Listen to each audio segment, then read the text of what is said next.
Nah, sebelumnya perkenalkan nih, kami yang akan memandu acara jalannya dari awal sampai akhir. Ada saya, Patrick. Dan saya, Komang. Nah, pada acara kali ini kita akan membahas yang bertemakan Industrial Engineering Implementation in Automotive World. Nah, di sini sekarang kita udah kedatangan nih kakak-kakak pembicaranya yang pastinya adalah alumni dari Teknik Industri Maranatha. Yang pertama ada Kak Aditya, yang kedua ada Kak Yosefin. Halo Kak. Halo Kak. Halo, selamat siang. Siang Kak. Halo, siang. Siang Kak.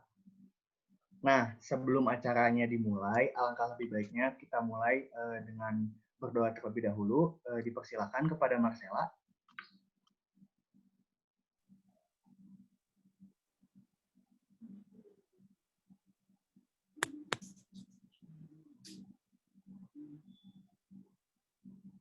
Saya akan pimpin dalam doa ya.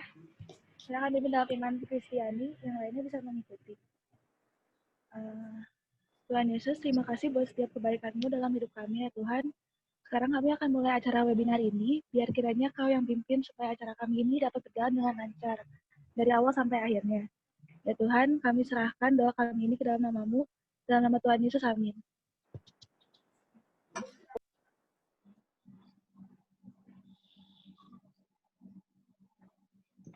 Nah, karena tadi udah diawali dengan doa, kita langsung aja nih ada sepatah dua patah dari Ibu Wakil Dekan Bidang Akademik kepada Ibu Novi, dipersilakan. Oke, terima kasih Komang dan terima kasih Patrick. Selamat sore Bapak Ibu dosen, rekan-rekan mahasiswa, dan seluruh peserta workshop yang hadir.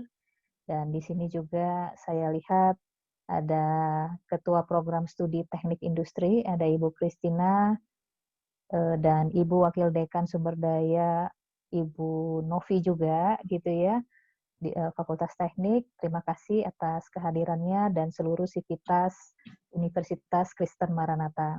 Jadi saya di sini mewakili Dekan Fakultas Teknik untuk menyampaikan sambutan untuk acara webinar Industrial Engineer Implementation in Automotive World.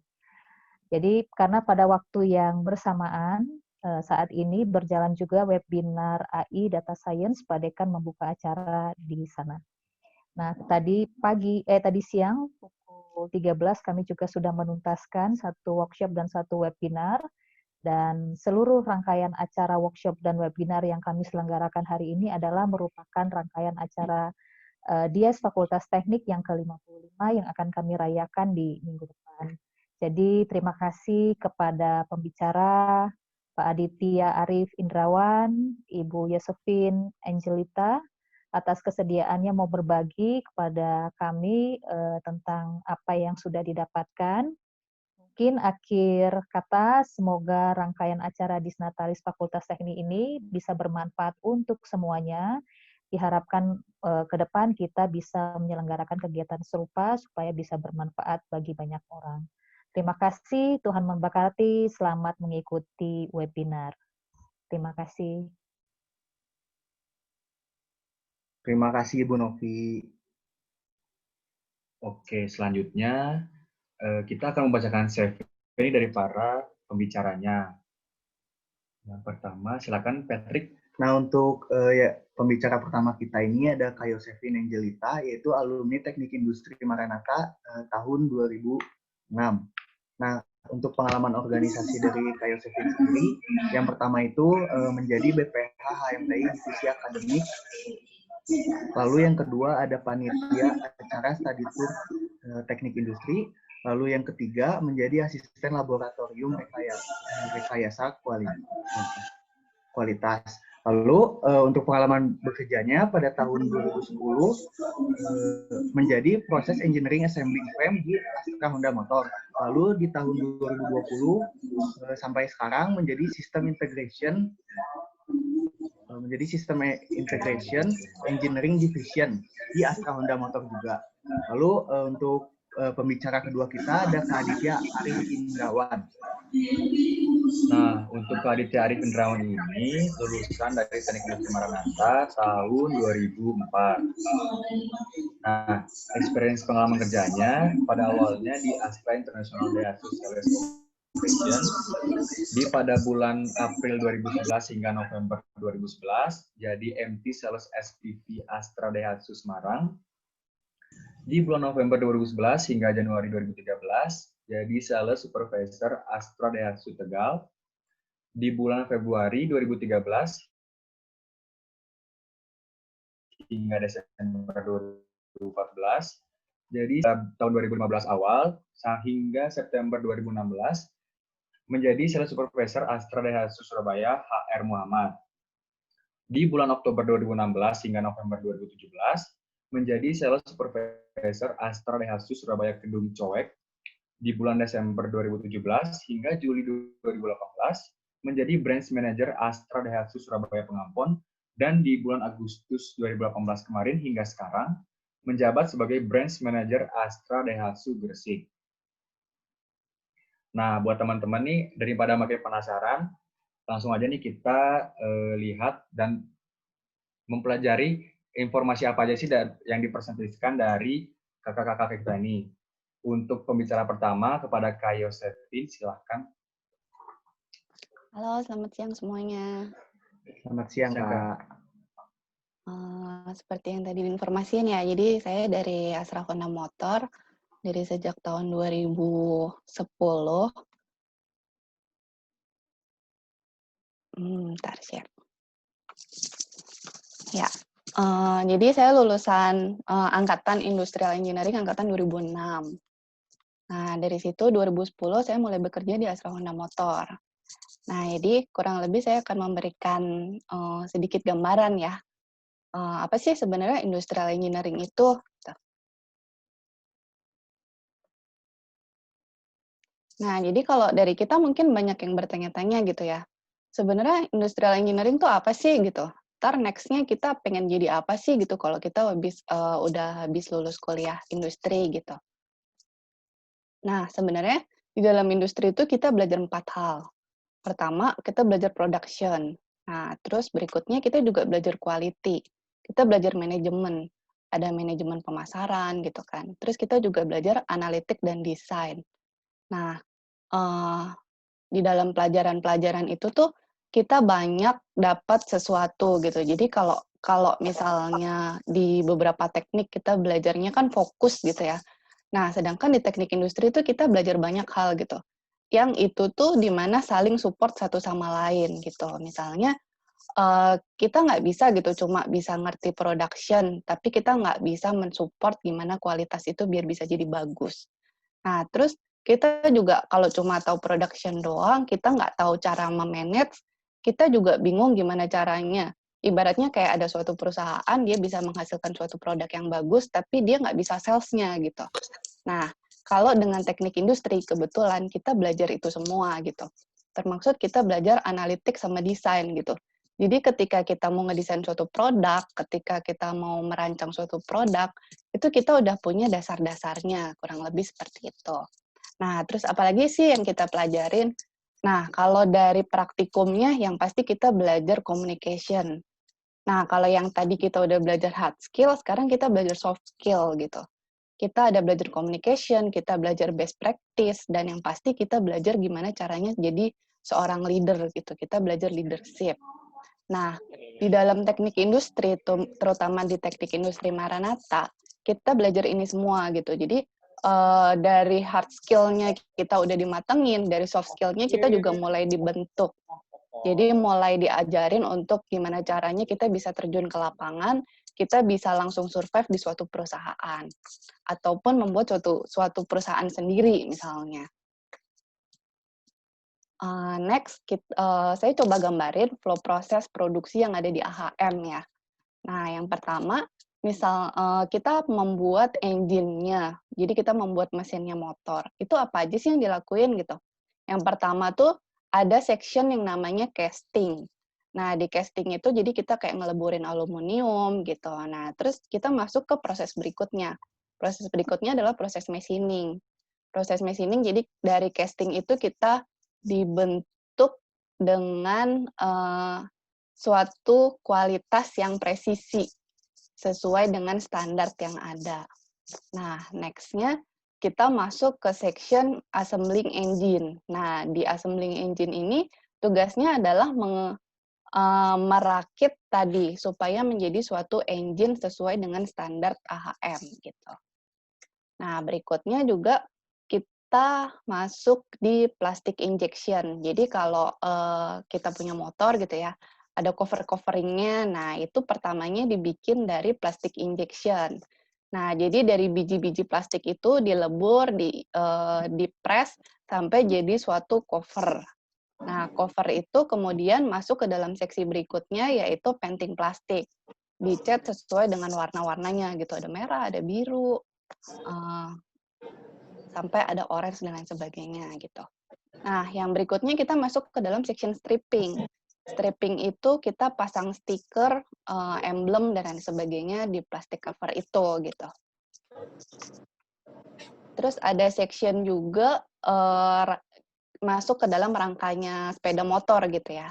Di dalam rangkanya sepeda motor kita awalnya bikin press. Jadi dari rangka itu kita press, kita bentuk, termasuk full tank-nya, terus kemudian kita masuk ke dalam section welding. Nah, di welding itu kita menggabungkan rangka-rangka itu sampai jadi suatu rangka sepeda motor gitu. Terus kemudian kalau udah, kita masuk ke dalam section painting steel. Jadi kalau di AHM sendiri ada beberapa karakteristik. Jadi ada yang si frame-nya itu kayak dicelup ke dalam cat, ada juga yang sistemnya kayak di painting, di spray. Nah, jadi kalau dilihat yang di gambar itu, kalau yang kayak warna-warna itu biasanya kita menggunakan spray. Tapi kalau untuk yang warna hitam, biasanya kita pakai sistemnya celup dengan menggunakan CED. Nah, yang berikutnya kita juga ada general sub-SC. General sub-SC itu apa sih gitu? Kalau misalnya kita ngelihat sepeda motor, ada banyak yang part-part yang kecil yang harus di-SC dulu, di-assembling dulu, sebelum akhirnya disatuin jadi satu unit motor. Nah, next-nya juga ada SC wheel. Jadi kita membuat roda di sini.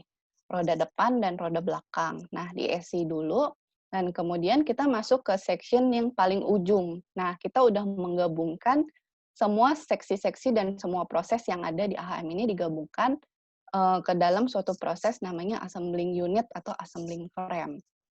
Nah, di sini kita prosesnya merakit dari yang nol, dari yang tadi ya, engine-nya udah jadi, terus si plastik partnya udah jadi, rangkanya udah ada. Nah, itu kita rakit menjadi satu unit motor. Di AHM sendiri, untuk menghasilkan satu unit motor, kita mempunyai cycle time 22 detik. Gitu. Nah, berikutnya, kalau udah sampai jadi satu unit motor, masuk ke dalam suatu proses yang namanya final inspection. Di sini kita melakukan pengecekan sepeda motor, jadi mulai dari kecepatannya, pengeremannya.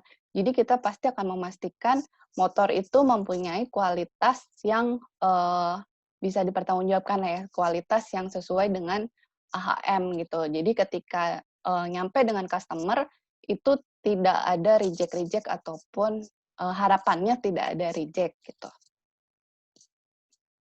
Nah, kalau udah setelah lolos dengan pengecekannya, kita masuk ke dalam shipping, pengiriman unit motor untuk dikirimkan ke dealer-dealer.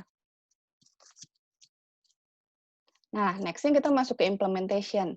Implementation-nya industrial engineering, teknik industri di dalam AHM apa sih gitu? Yang paling utama adalah kita melakukan PDCA, Plan, Do, Check, and Action gitu. Nah, karena saya sendiri di engineering gitu, jadi secara main job engineering apa sih gitu? Pertama, yang pasti kita harus menyiapkan fasilitas produksi. Menyiapkan fasilitas produksi itu kayak apa gitu. Jadi misalnya nih, kita mau memproduksi unit motor gitu di Indonesia, kita mau produksi bit gitu. Nah, jadi kita sebagai engineering, kita akan mulai untuk memproses secara bit itu bisa nggak sih diproduksi di AHM gitu. urutan prosesnya seperti apa. Jadi kita melakukan line balancing. Terus kita juga melakukan equipment design atau tools. Misalnya dia untuk diproduksi di Indonesia, dia membutuhkan mesin-mesin khusus. Atau yang sekarang yang kita tahu, kalau dulu si frame unit motor itu kan dari turbular ya, dari pipe. Kalau sekarang dari press frame.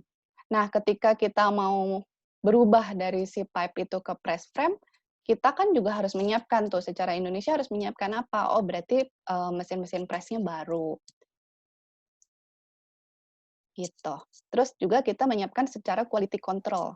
Quality control-nya gimana? Ketika ada standar-standar baru yang harus dipenuhin, kita harus memenuhinya quality control-nya seperti apa? Misalnya mengadakan adanya pengecekan lagi atau seperti apa. Nah, terus kita juga belajar mengenai ergonomik dari operator itu sendiri maupun ergonomik dari pengendara sepeda motor. Misalnya, ketika kita akan memproduksi beat, kita harus tahu si stand itu apakah bisa menopang motornya atau tidak. Terus ketika biasanya kan habitnya Indonesia ya, suka didudukin gitu. Terus ketika didudukin dengan ada set stand-nya, apakah dia bisa menopang atau tidak gitu. Nah, terus kita juga memikirkan secara safety-nya. Jadi kita memfasilitasi safety-nya. Gitu. Safety-nya baik dari produksinya sendiri supaya karyawannya AHM jangan sampai terluka gitu kan kalau untuk memproduksi motor gitu. Maupun dari safety dari pengendara sepeda motor gitu. Nah, terus setelah kita menyiapkan fasilitasnya, kita ngapain gitu? Kita harus menjamin fasilitas produksi. Nah, jadi dari tadi yang udah kita siapin, kita juga harus menjamin. Jadi misalnya dengan equipment-nya itu di maintenance, atau dari mesin-mesinnya, maupun dari unit motornya Honda sekalipun gitu. Kita maintenance dengan apa? Dengan memberi fasilitas seperti adanya dealer gitu kan. Jadi kita bisa servis gitu. Nah, terus yang berikutnya, nggak cuma itu doang. Jadi nggak cuma pekerjaan rutin gitu. Misalnya kalau kayak menyiapkan fasilitas dan menjamin fasilitas itu adalah pekerjaan yang rutin gitu. Tapi kita juga bisa terjun ke dalam suatu project gitu. Projectnya apa sih gitu? Nah, kurang lebih kayak pembangunan new factory gitu. Kayak misalnya dulu pas kita kuliah kita belajar PTLF ya, perancangan tata letak. Terus kita juga harus belajar gimana caranya improvement gitu.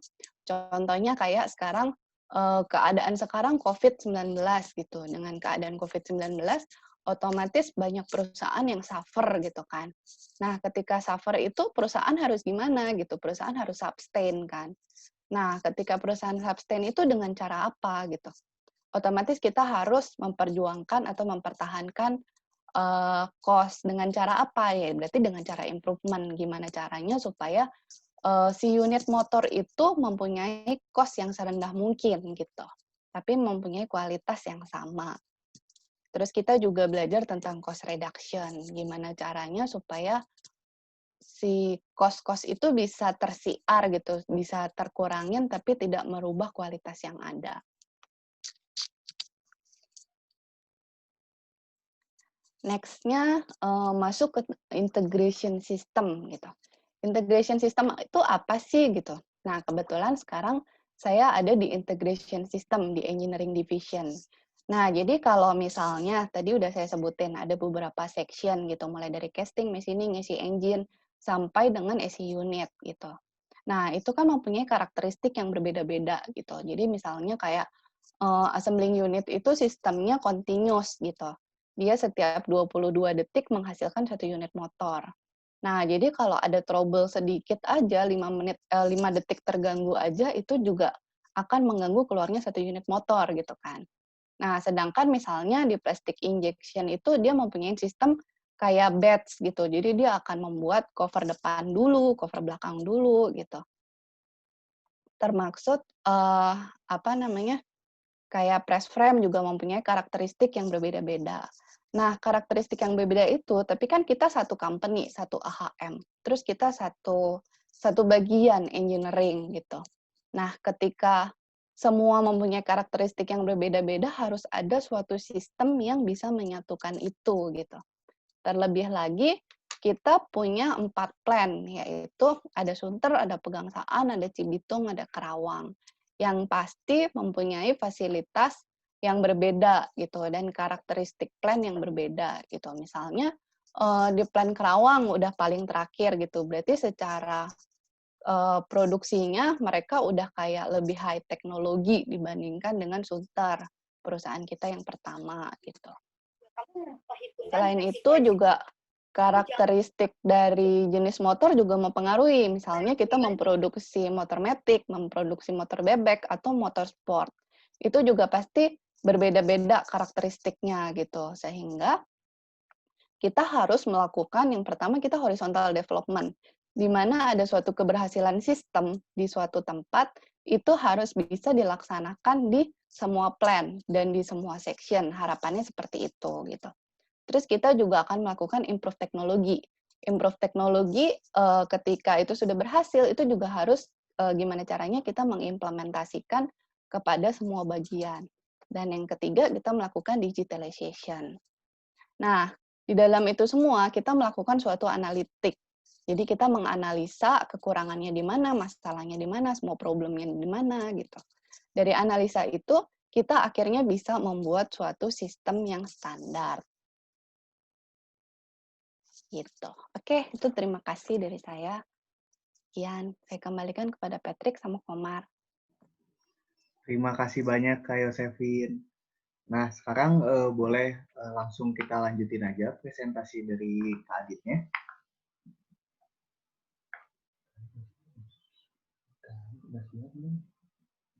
Sudah siap Kak Adit? Oke, sudah. Bentar. Oke. Selamat siang Bapak Ibu, selamat siang teman-teman mahasiswa, selamat siang juga untuk semua yang hadir. Terima kasih waktunya dan kesempatannya buat bisa sharing di siang ini. Tadi sudah disebut di CV saya Aditya Arvindrawan, saya alumni angkatan 2004. Saya bekerja di Astra Daihatsu, Sales Operation, itu sejak bulan April 2011. Hari ini sih saya pengen sedikit sharing tentang bagaimana sih market otomotif di Indonesia itu, supaya kita bisa sama-sama tahu apa sih yang dimaksud dengan otomotif, terutama di sektor roda 4. Gitu. Oke, kalau kita berbicara Indonesia, kita bicara dulu sebetulnya di ASEAN, negara-negara tetangga kita terdekat itu kondisinya seperti apa. Secara tahun ke tahun, memang kondisi otomotif di ASEAN ini sudah sangat baik ya. Rata-rata dari tahun 2015 sampai dengan tahun 2019 itu cukup meningkat, dan kecuali dari 2018 ke 2019 ada penurunan sedikit, di mana Indonesia sendiri secara market itu masih menduduki peringkat nomor 1 dengan selama 5 tahun ke belakang itu produksi di Indonesia marketnya sudah di atas 1 juta unit. Dengan share di Indonesia itu market otomotifnya 32%. Nah, kalau kita lihat kenapa di Indonesia sama di Thailand terakhir-terakhir ini memang agak mepet nih produksi wholesale-nya. Jadi secara rasio memang opportunity-nya di Indonesia terakhir itu rasio kepemilikan kendaraan per 1000 penduduk itu di 99. Sedangkan Thailand itu sudah di 275.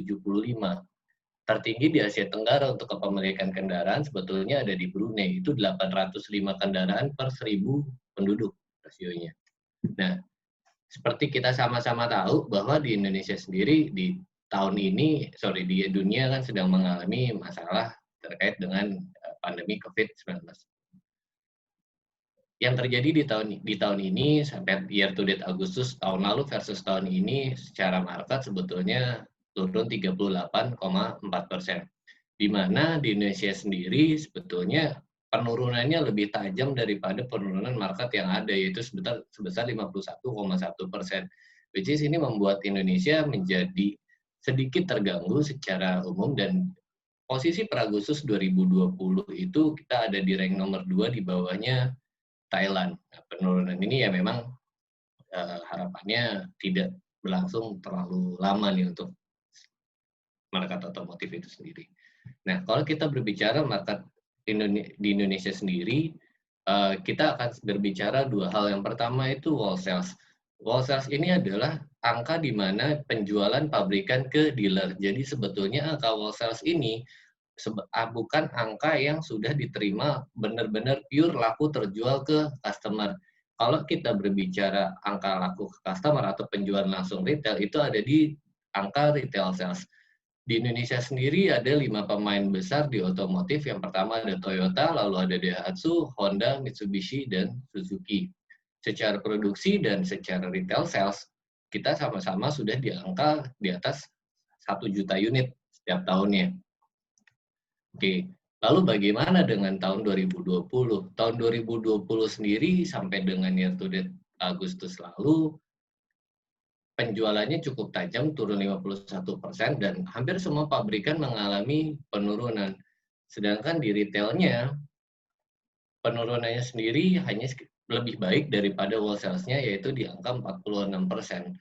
Posisi ini ya, kalau kita lihat nanti, nah ini secara bulan per bulannya, angkanya sih sudah menunjukkan tren yang cukup positif.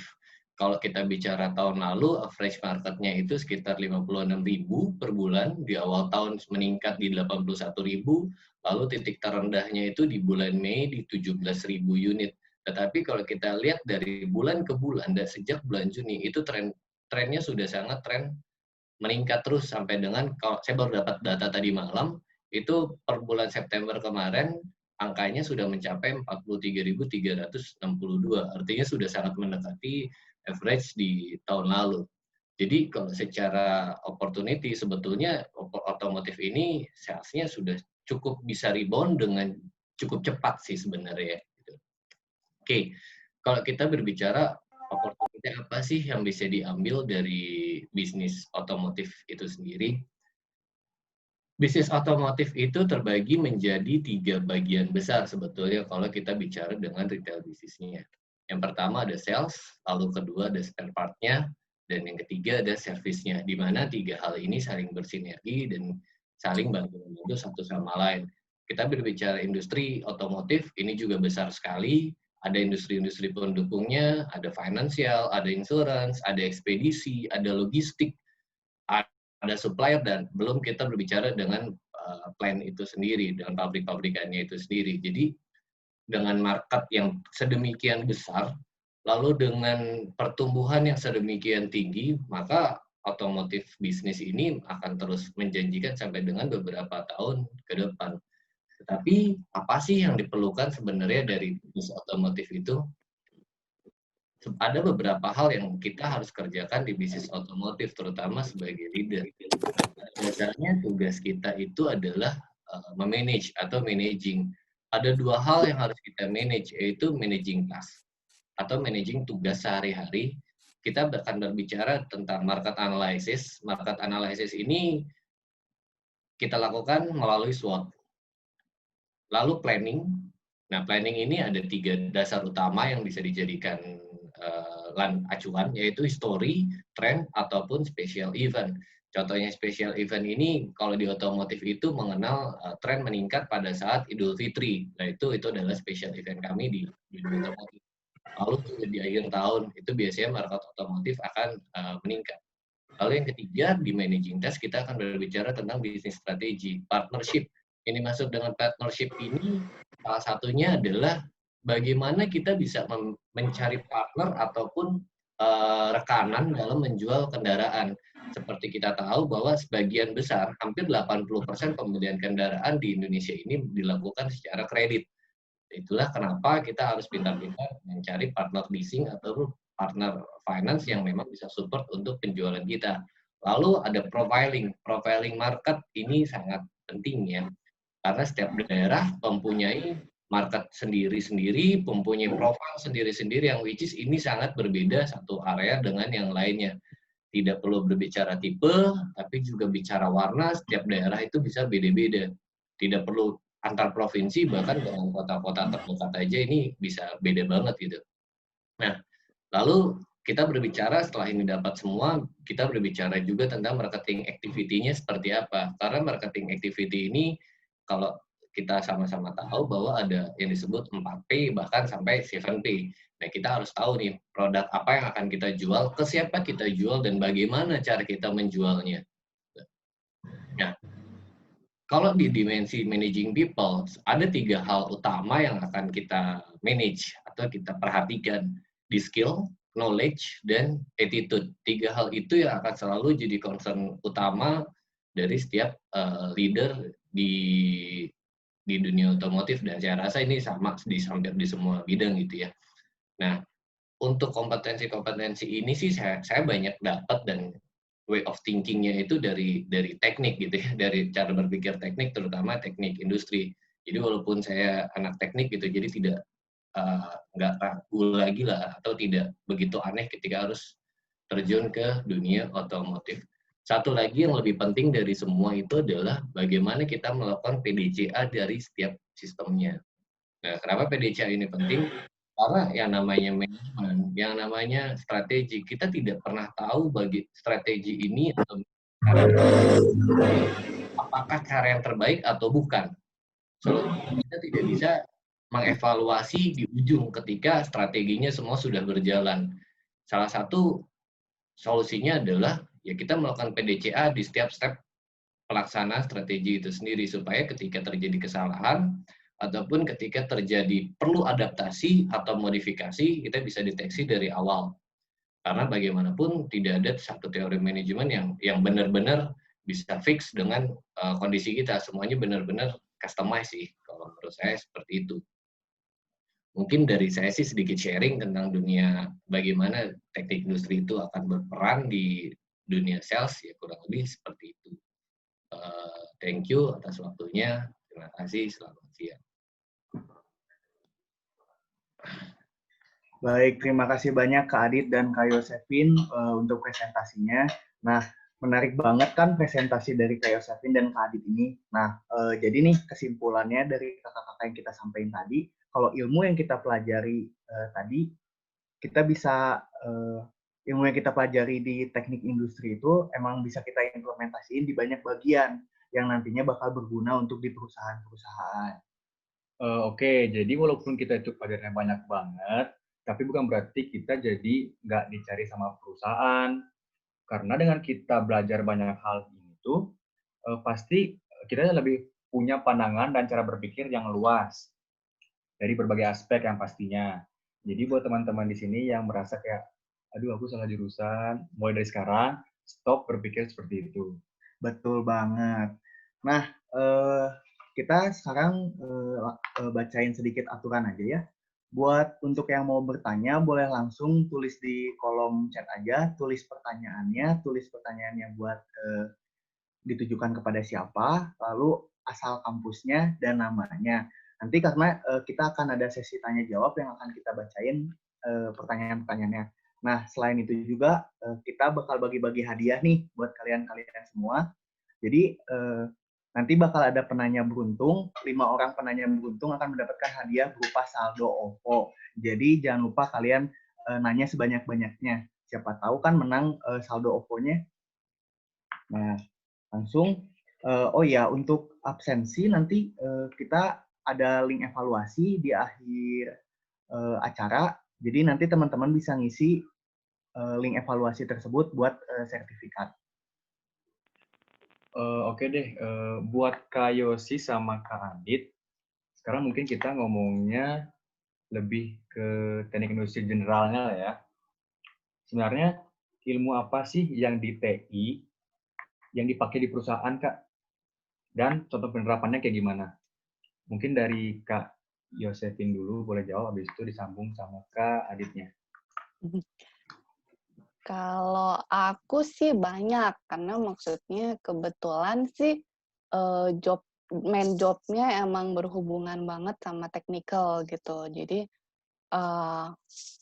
kalau awalnya dulu sih yang paling berasa banget itu sistem produksi ya. Karena kan dulu aku kebetulan di assembling frame ya, jadi line balancing itu kepake banget gitu. Terus yang nggak lepas sih pastinya statistik ya. Karena kita belajar kayak Six Sigma gitu. Jadi gimana caranya mempertahankan kualitas produk itu udah pasti kita belajar gimana caranya statistik. Terus habis itu kalau dulu sih zaman dulu rekayasa kualitas gitu ya. Kalau zaman sekarang kayaknya ngomongnya statistik industri ya.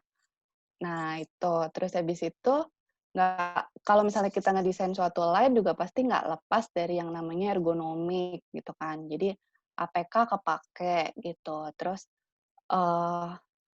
next-nya pernah ngikut kayak development new factory itu udah pasti kepake kayak PTLF gitu, perancangan tata letak gitu sih. Wah, berarti banyak banget nih ya Kak. Iya. Dari teknik industrinya kepakainya banyak banget nih. Iya, kalau aku sih kebetulan gitu. Jadi termaksud yang kayak manajemen gitu. Terus habis itu dulu pernah ikut kelas kalau nggak salah manajemen sumber daya manusia, itu mata kuliah pilihan.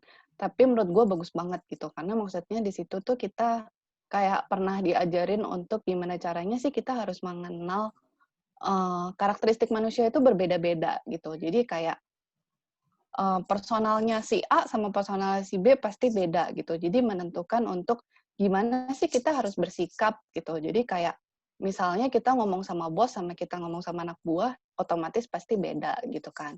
Nah, itu jadi kita belajar kayak termaksud gimana caranya kita memanage emosional. Nah, itu. Oke deh Kak, kan tadi ini dari Kak Yos kan lebih ke tekniknya banget.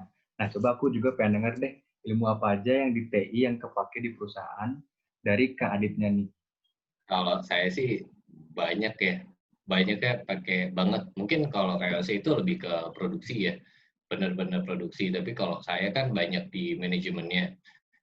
Yang pertama yang pasti kepake adalah sama statistik. Bagaimana kita bisa olah data dan lain sebagainya, terus analytical, baca tren, baca ya banyak hal gitu ya. Lalu yang sempat kalau teman-teman sempat belajar APK gitu ya atau K3 gitu. Nah, itu kita akan pakai sekali bagaimana kita mengatur pencahayaan di kantor. Contohnya bagaimana cara kita mengorganize satu ruangan supaya tidak terlalu berisik dan cahayanya bagus, itu juga karena di kita ada auditnya itu semua.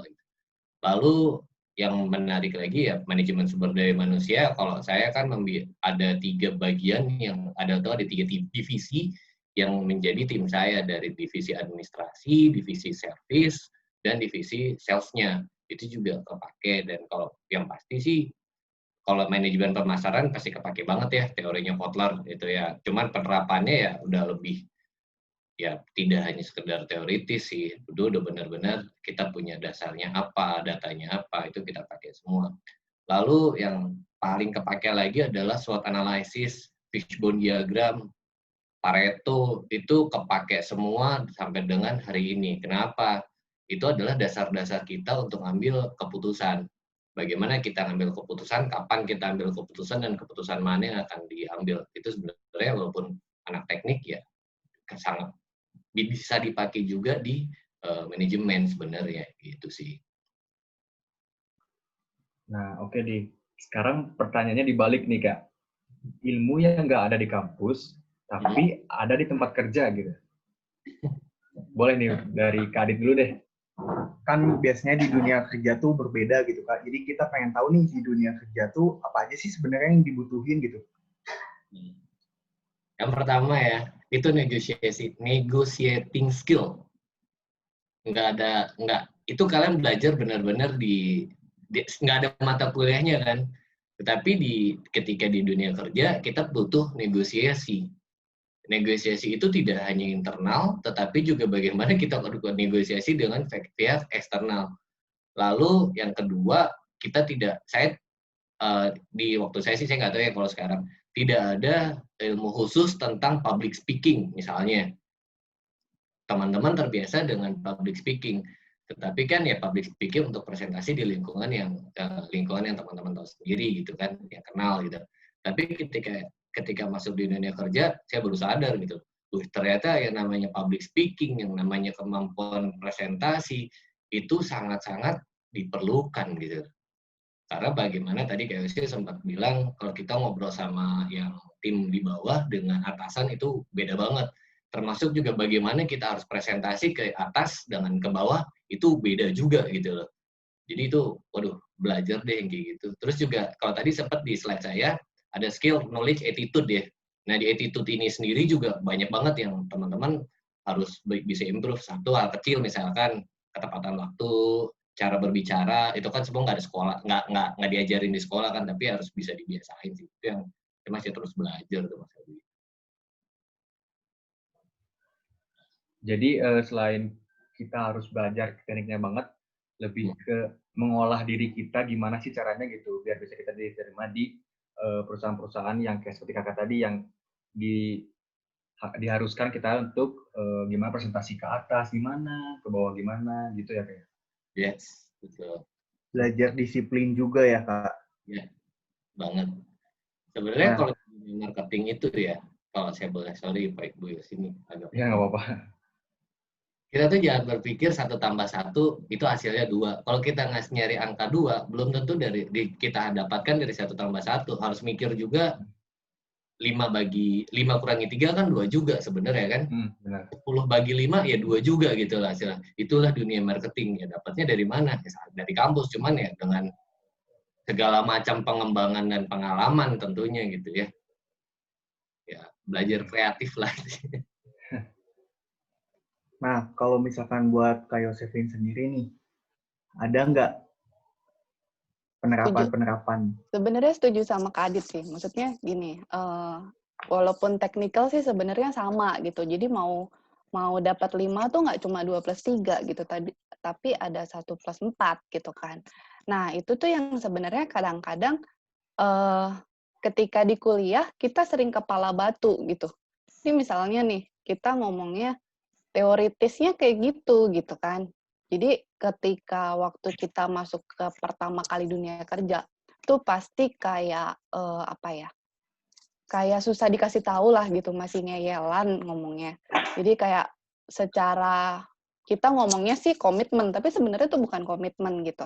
Lebih ke antara kita nggak mau terima masukan gitu, karena kita ngerasa kita tuh paling bener gitu kan ya. Apalagi kadang-kadang kalau misalnya kita baru lulus gitu, gue udah lulus S1 loh gitu, gue 4 tahun kerjanya gitu kan.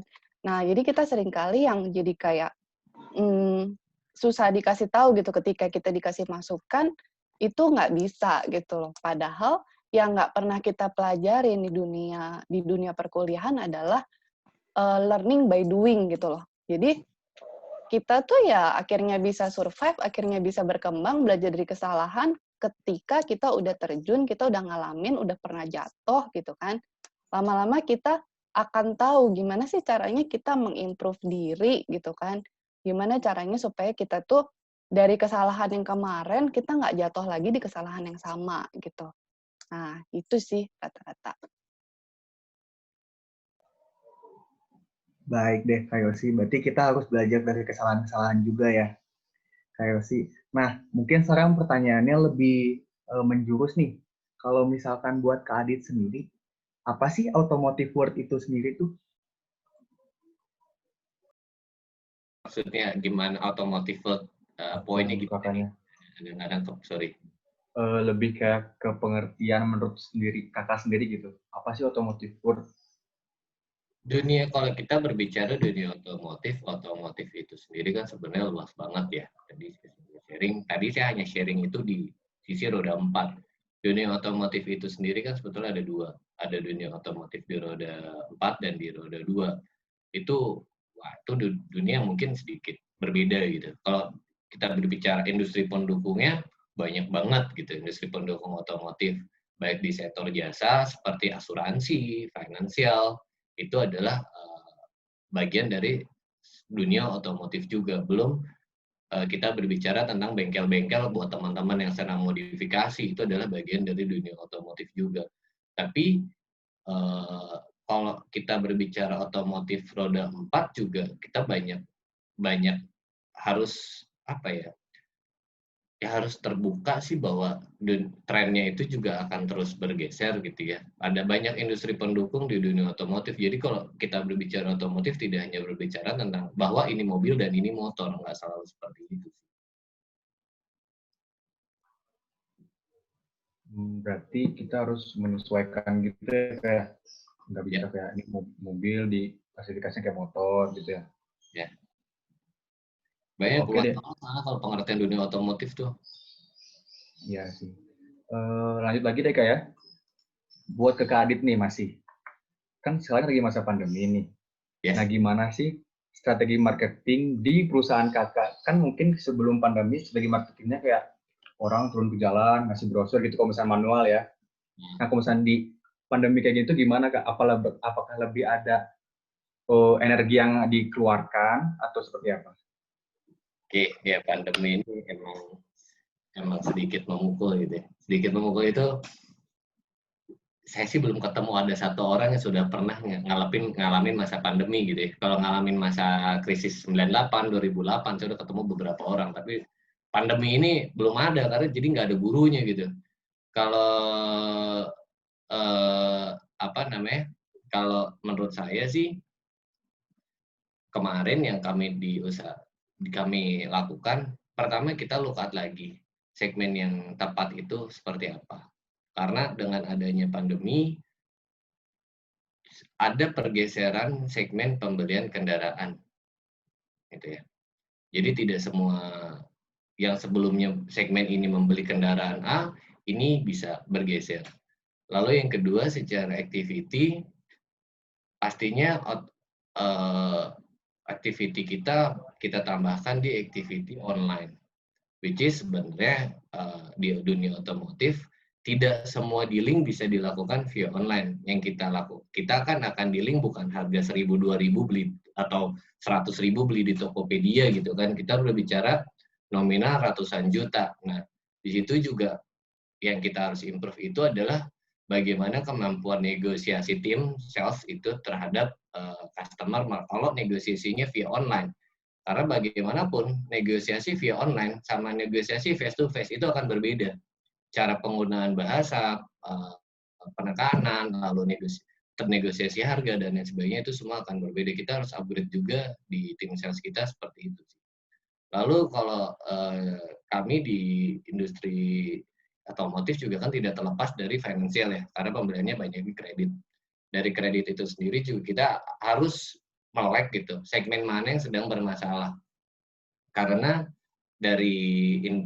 kalau kita masih menggarap segmen yang sama, sedangkan segmen itu masih bermasalah secara sisi finansial, ya otomatis segmen tersebut tidak akan mungkin diberikan pembiayaan oleh perusahaan finance-nya sih. Itu aja, basicnya sih seperti itu.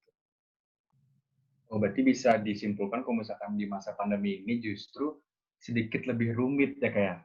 Banget. Kenapa lebih rumit? Karena sebelum ada yang pernah ngalamin, jadi kita harus meraba-raba sendiri caranya.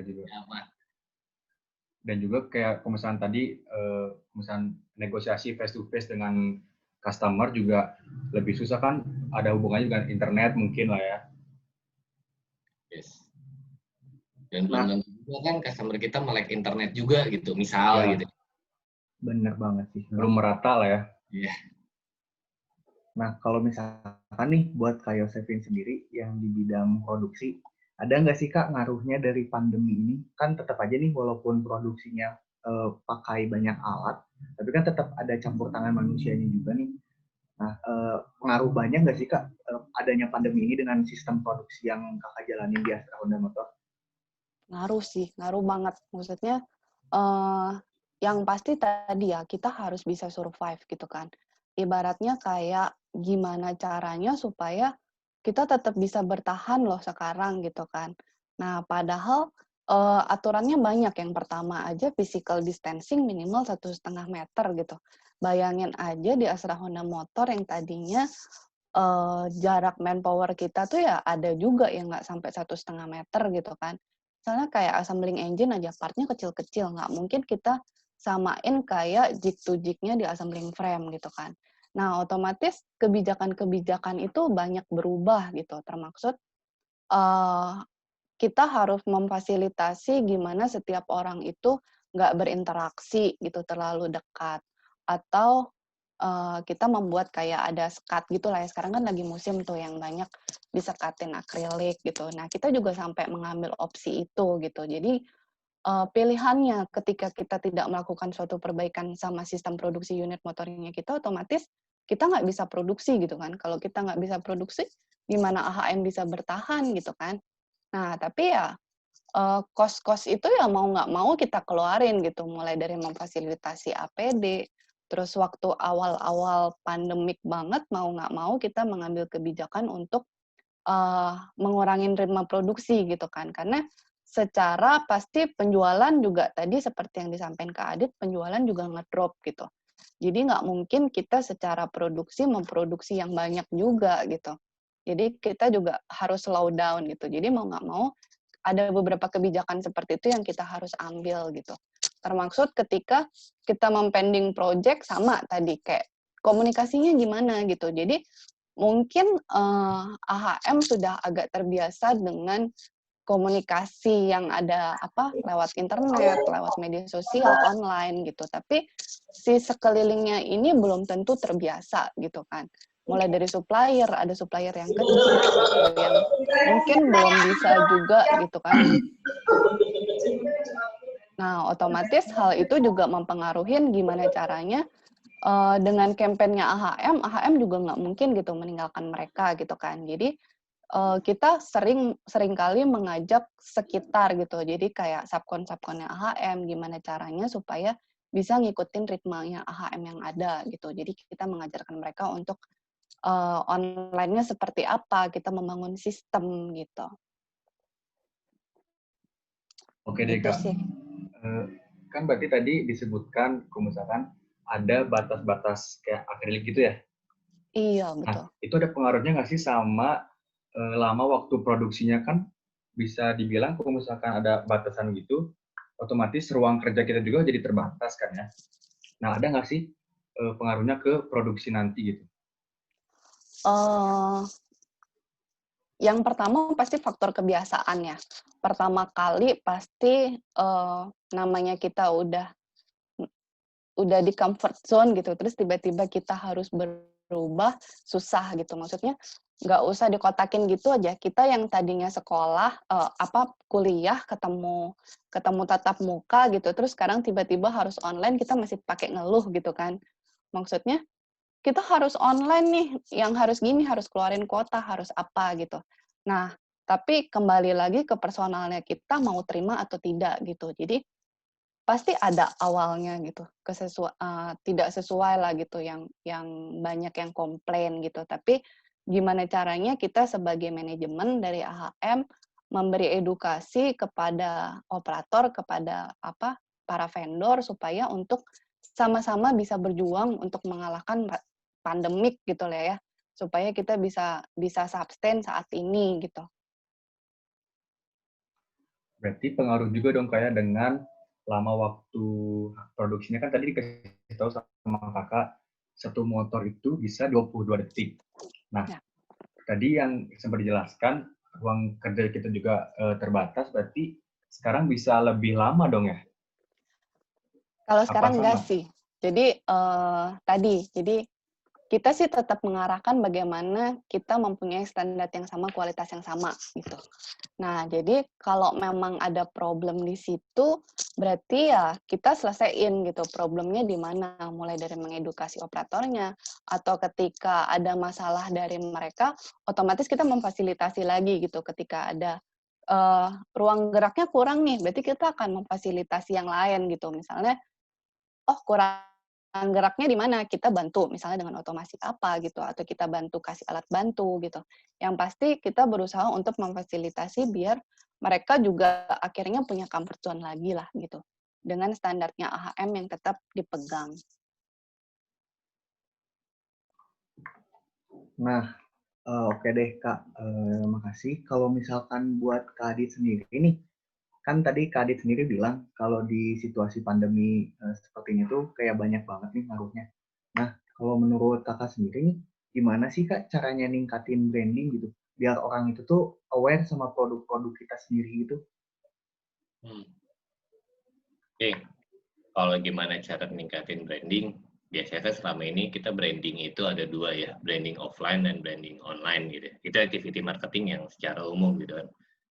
Kalau kita berbicara offline itu banyak banget, ada yang namanya iklan, lalu juga ada yang namanya pameran, ada yang namanya media release dan lain sebagainya, itu activity branding. Nah, kalau di kami masih tetap lakukan itu semua. Hanya satu hal yang kita tidak lakukan, yaitu pameran. Karena pameran itu kita tidak mungkin mengundang banyak orang ataupun kita masuk ke pusat keramaian. Itu yang kita tidak lakukan saat ini. Tetapi yang kita lagi tingkatkan dengan berkali lipat itu adalah bagaimana awareness kita itu meningkat di dunia online. Caranya teman-teman salesman kami itu kan punya kita punya masing-masing itu punya sosial media, punya web sendiri. Nah, itulah salah satu cara untuk kita meningkatkan branding online di situ.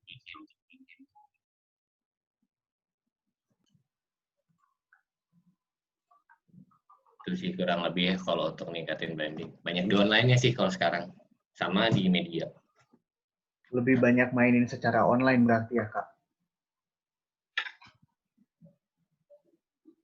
Nah, kalau misalkan secara online seperti itu, Kak, berarti gimana nih kita bisa ngelihat kemauannya konsumen tuh gimana sih? Kan setiap kota tuh punya biasanya orang-orang itu punya kemauan yang berbeda ya, misalkan dari segi warna, dari segi spesifikasi kendaraan tersebut. Nah, gimana biar kita bisa tahu nih kota ini tuh sukanya kendaraannya seperti ini gitu, Kak?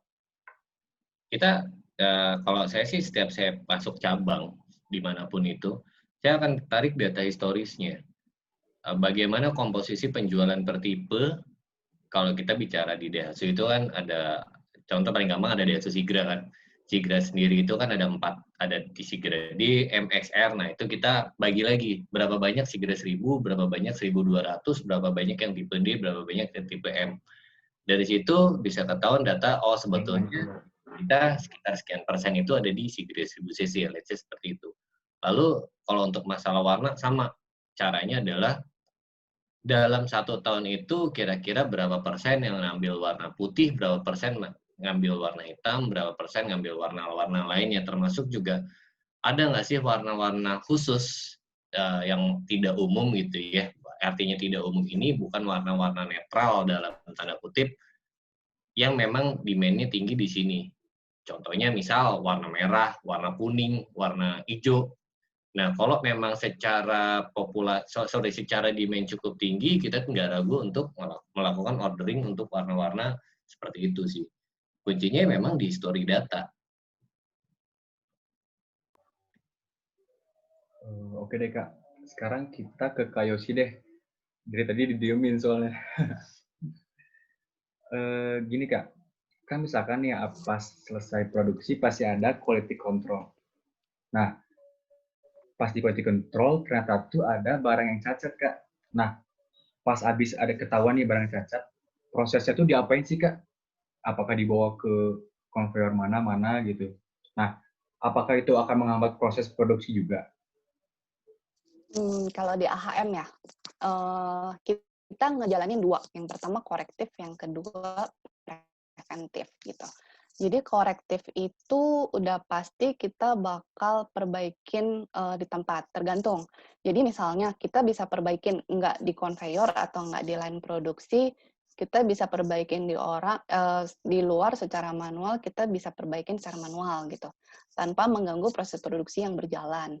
Nah, tapi misalnya kesalahannya adalah nomor rangka unitnya salah, otomatis harus menggunakan mesin. Mau nggak mau sih kita memang harus menggunakan mesin yang diproduksi gitu. Nah, tapi balik lagi biasanya kadang-kadang kita punya spare gitu. Misalnya mesin kita kadang-kadang nggak cuma punya 1 gitu. Jadi otomatis segimana mungkin produksi kita coba untuk tidak terganggu gitu kan. Nah, terus habis itu setelah korektif itu biasanya kita preventif gitu. Jadi kita bakal analisa, maksudnya kenapa sih sampai bisa terjadi reject itu, penyebabnya apa gitu. Ketika terjadi itu kita harus ada masalah kita nggak bisa cuma nyelesain di situ doang, cuma dibenerin gitu. Tapi kita harus memikirkan next-nya ke depannya bagaimana caranya biar itu tidak terjadi gitu. Jadi kalau yang kayak tadi beberapa tools analisa ya, kayak yang disebutin sama Kak Adit, misalnya kita pakai Fishbone atau kita pakai FTE gitu. Kita akan analisa supaya kejadian itu tidak terjadi lagi di next-nya gitu.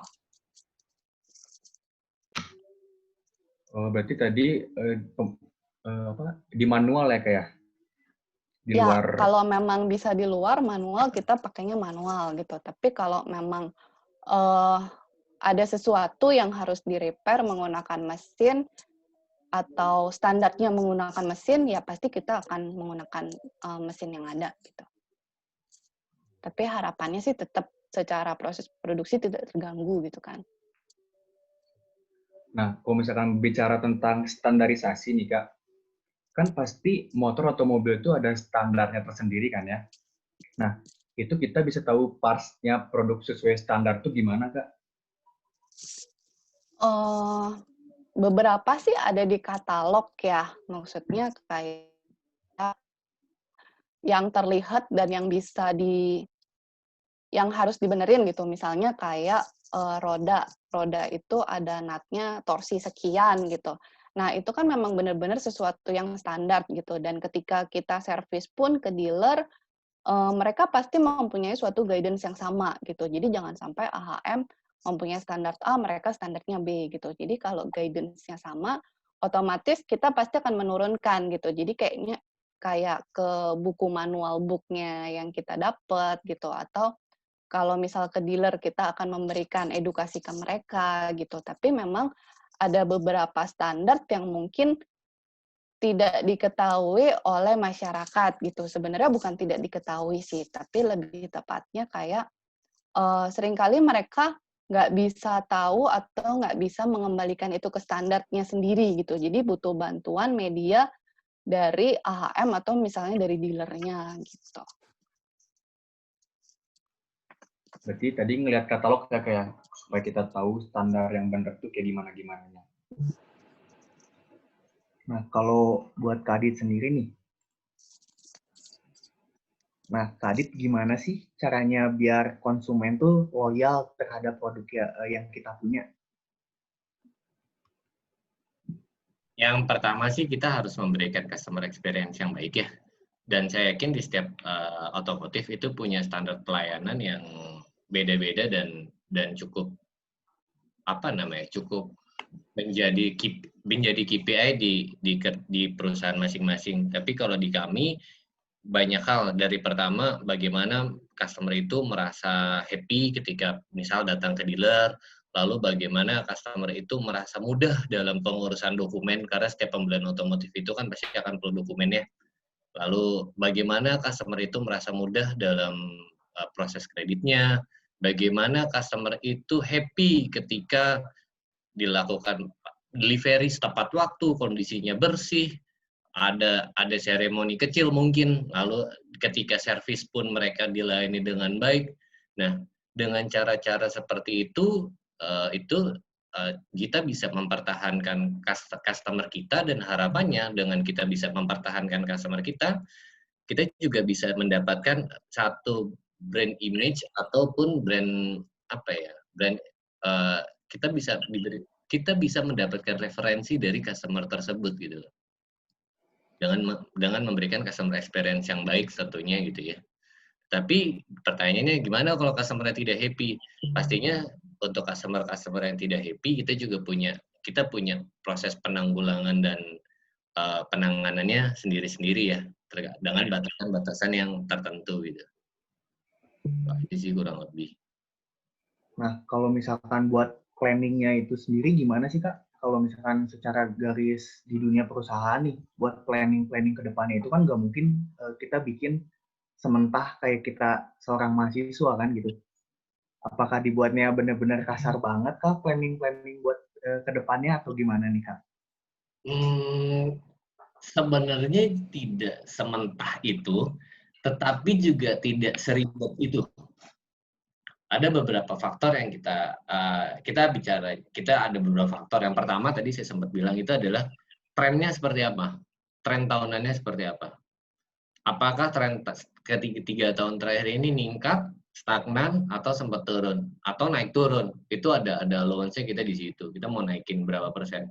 Lalu yang kedua, di tahun depan, kira-kira ada nggak sesuatu hal yang bisa dalam tanda kutip mengganggu ataupun merubah kebiasaan dari pola penjualan otomotif?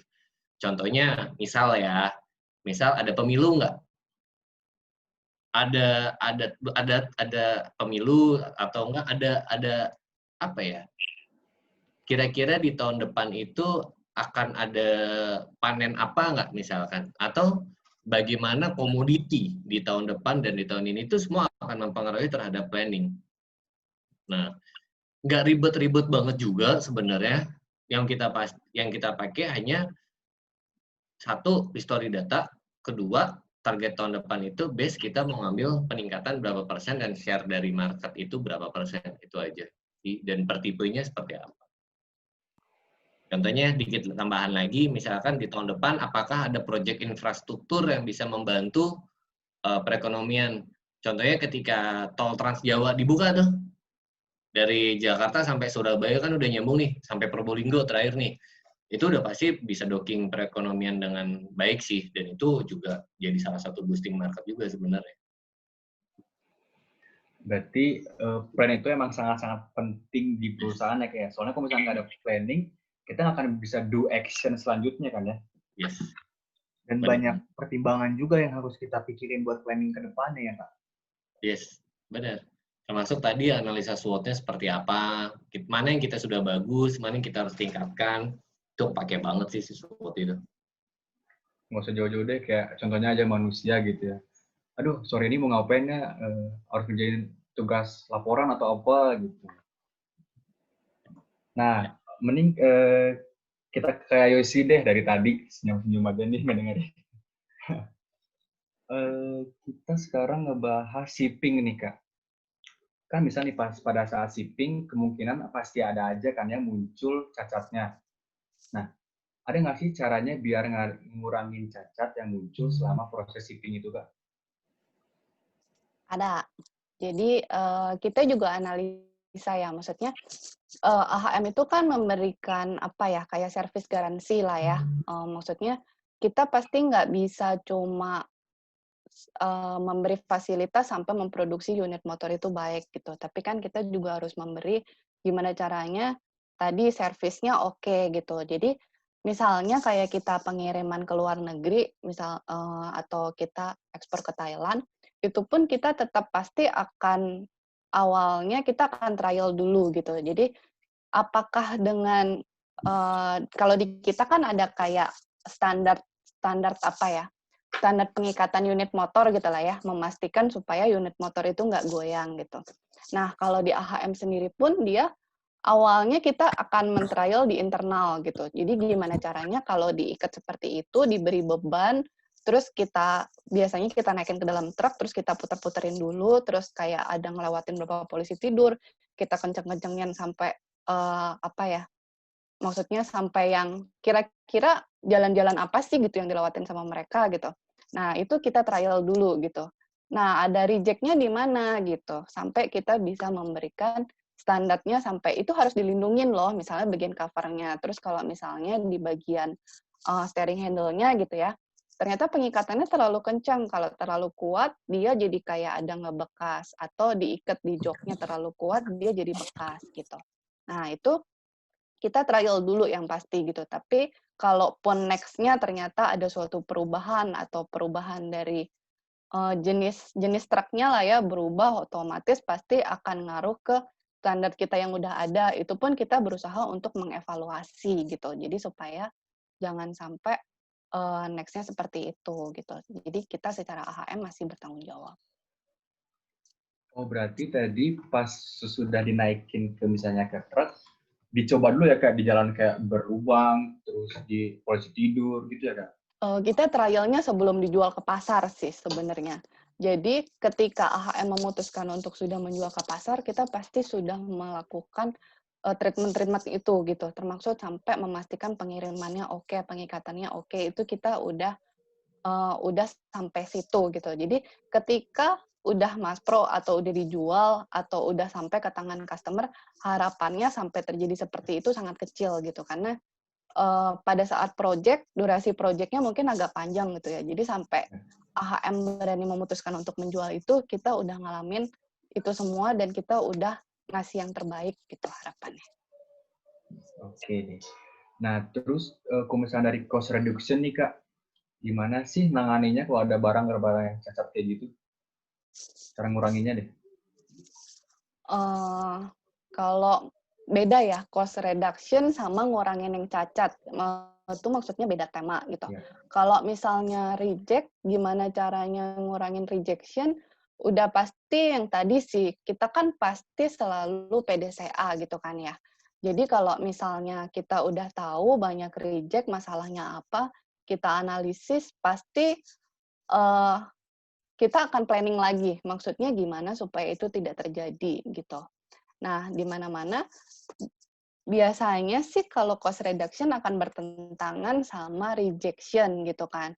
Kalau kita men-CR sesuatu udah pasti kadang-kadang suka berpengaruh gitu. Jadi kayak misalnya plastiknya ditipisin aja kadang-kadang ngaruh sama hasilnya gitu. Customer nggak puas dengan hasilnya gitu. Jadi kalau cost reduction pasti bertentangan dengan rejection gitu. Tapi kalau misalnya tadi rejection kita pasti berupaya supaya ketika ada masalah itu tidak terjadi lagi. Nah, kalau cost reduction biasanya kita lebih ke arah gimana caranya supaya si cost-nya AHM itu kompetitif gitu. Tapi yang kita kalahin nggak mungkin dari kualitas. Karena secara AHM mempunyai campaign kan gitu untuk selalu menghasilkan produk yang baik gitu. Jadi secara kualitas kita nggak mungkin mengalahkan itu gitu. Jadi lebih ke arah cost reduction yang bisa kita lakukan adalah gimana caranya kita melakukan improvement supaya misalnya line produksinya lebih optimal gitu, lebih efisien atau secara orangnya lebih efisien gitu. Berarti secara kualitas emang AHM nunjukin banget kualitas yang terbaik sih ya, Kak. Ya, kita sih berusaha menjaga itu ya gitu, karena kan selama ini AHM juga terkenalnya mempunyai komitmen dengan itu ya Astra gitu. Jadi ya harapannya supaya itu yang tetap kita jaga apapun yang terjadi. Oh, baik deh, Kak. Nah, kalau buat Kak Adit sendiri nih, buat nyinggung yang tadi di presentasinya, Kak Adit tuh bilang kan kalau misalnya ada ketiga poin yang terpenting, yaitu ada sales, service, dan spare part. Yep. Nah, kalau misalkan salah satu dari itu ada performa yang kurang, itu bakal gimana sih, Kak? Bakal berpengaruh sama apa gitu, Kak? Oke. Ini. Kalau kita berbicara spare part kurang, performance-nya kurang, let's say part-nya tidak tersedia untuk moving part. Tadi kita berbicara tentang bagaimana cara menjaga kepuasan pelanggan gitu. Kira-kira kalau pelanggannya dia mau beli kampas rem gitu, itu kan moving part ya, yang memang pasti akan diganti. Part-nya tidak tersedia, customer kan nggak happy kan? Contohnya seperti itu gitu, misal gitu. Nah, begitupun dengan servis. Kalau kita memperbaiki mobil, lalu ada kualitas yang kelewat, tadi kayak sudah cerita juga bahwa ada berapa sih tekanannya untuk baut ini, berapa sih tekanan ban, berapa sih oleh yang dibutuhkan. Nah, ketika mereka tidak melakukan dengan standar yang tidak di luar standar kita, ya pasti customer juga dan tidak happy gitu. Even kalau di kami punya standar pencucian mobil setelah servis itu harus seperti apa?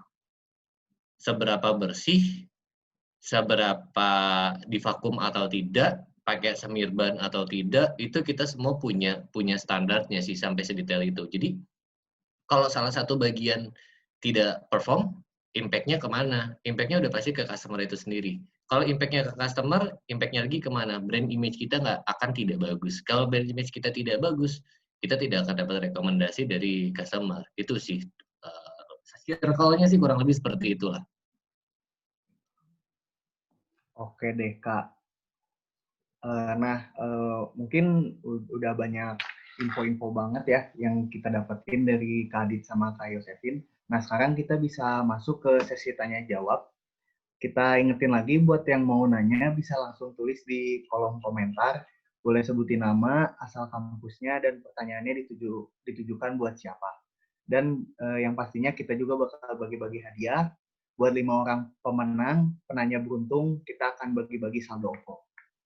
Nah, ini udah ada beberapa pertanyaan sih, Kak. Cuman dia Mungkin yang pertanyaan yang pertama ini lebih ke Kak Yosefin kayaknya ya. Pertanyaannya itu dari Cecil Harimurti. Terlepas dari pandemi, apa tantangan industri otomotif di masa yang akan datang, utamanya dalam inovasi, tantangan untuk produsen di Indonesia?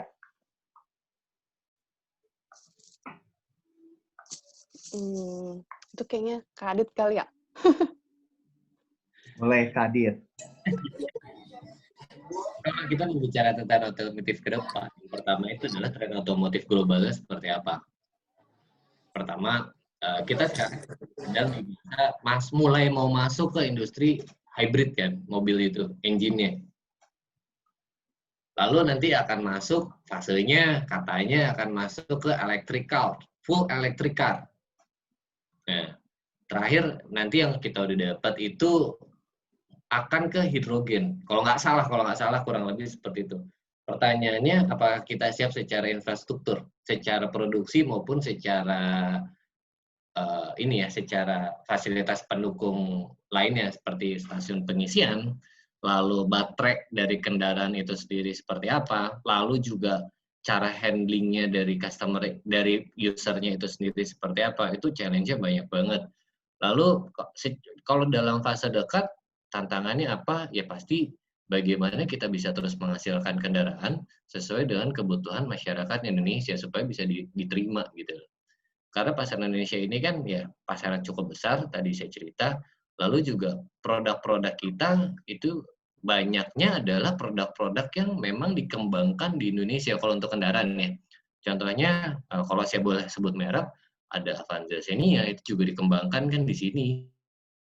Lalu ada Sigra Ayla, Sigra Kalia, ada Ayla Agia itu kan juga dikembangkan di Indonesia. Ada pickup komersial kita gitu yang dikembangkan di Indonesia. Bagaimana kita bisa terus mengembangkan kebutuhan dan harganya masih cukup terjangkau untuk masyarakat Indonesia. Ya, paling aku nambahin dari tempatnya Kak Adit tuh baru bisa. Boleh, Nah, Kak. jadi memang benar dari tadi kan beberapa marketnya ya yang diomongin gitu. Kalau market tadi Kak Adit lebih tahu gitu. Memang benar gitu. Next-nya mungkin kita harus kayak dulu motor berangkat dari karburator gitu sampai akhirnya karburator udah nggak laku, kita mesti belajar ke injection gitu. Nah, sekarang kita mulai belajar lagi ke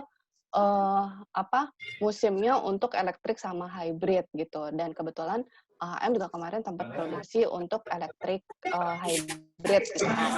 Nah, cuma memang benar yang disebutin Kak Adit. Sebenarnya secara infrastruktur itu Indonesia sudah apakah sudah siap dengan itu gitu. Sedangkan untuk dunia otomotif mungkin kita ngikutinnya nggak cuma di Indonesia gitu kan.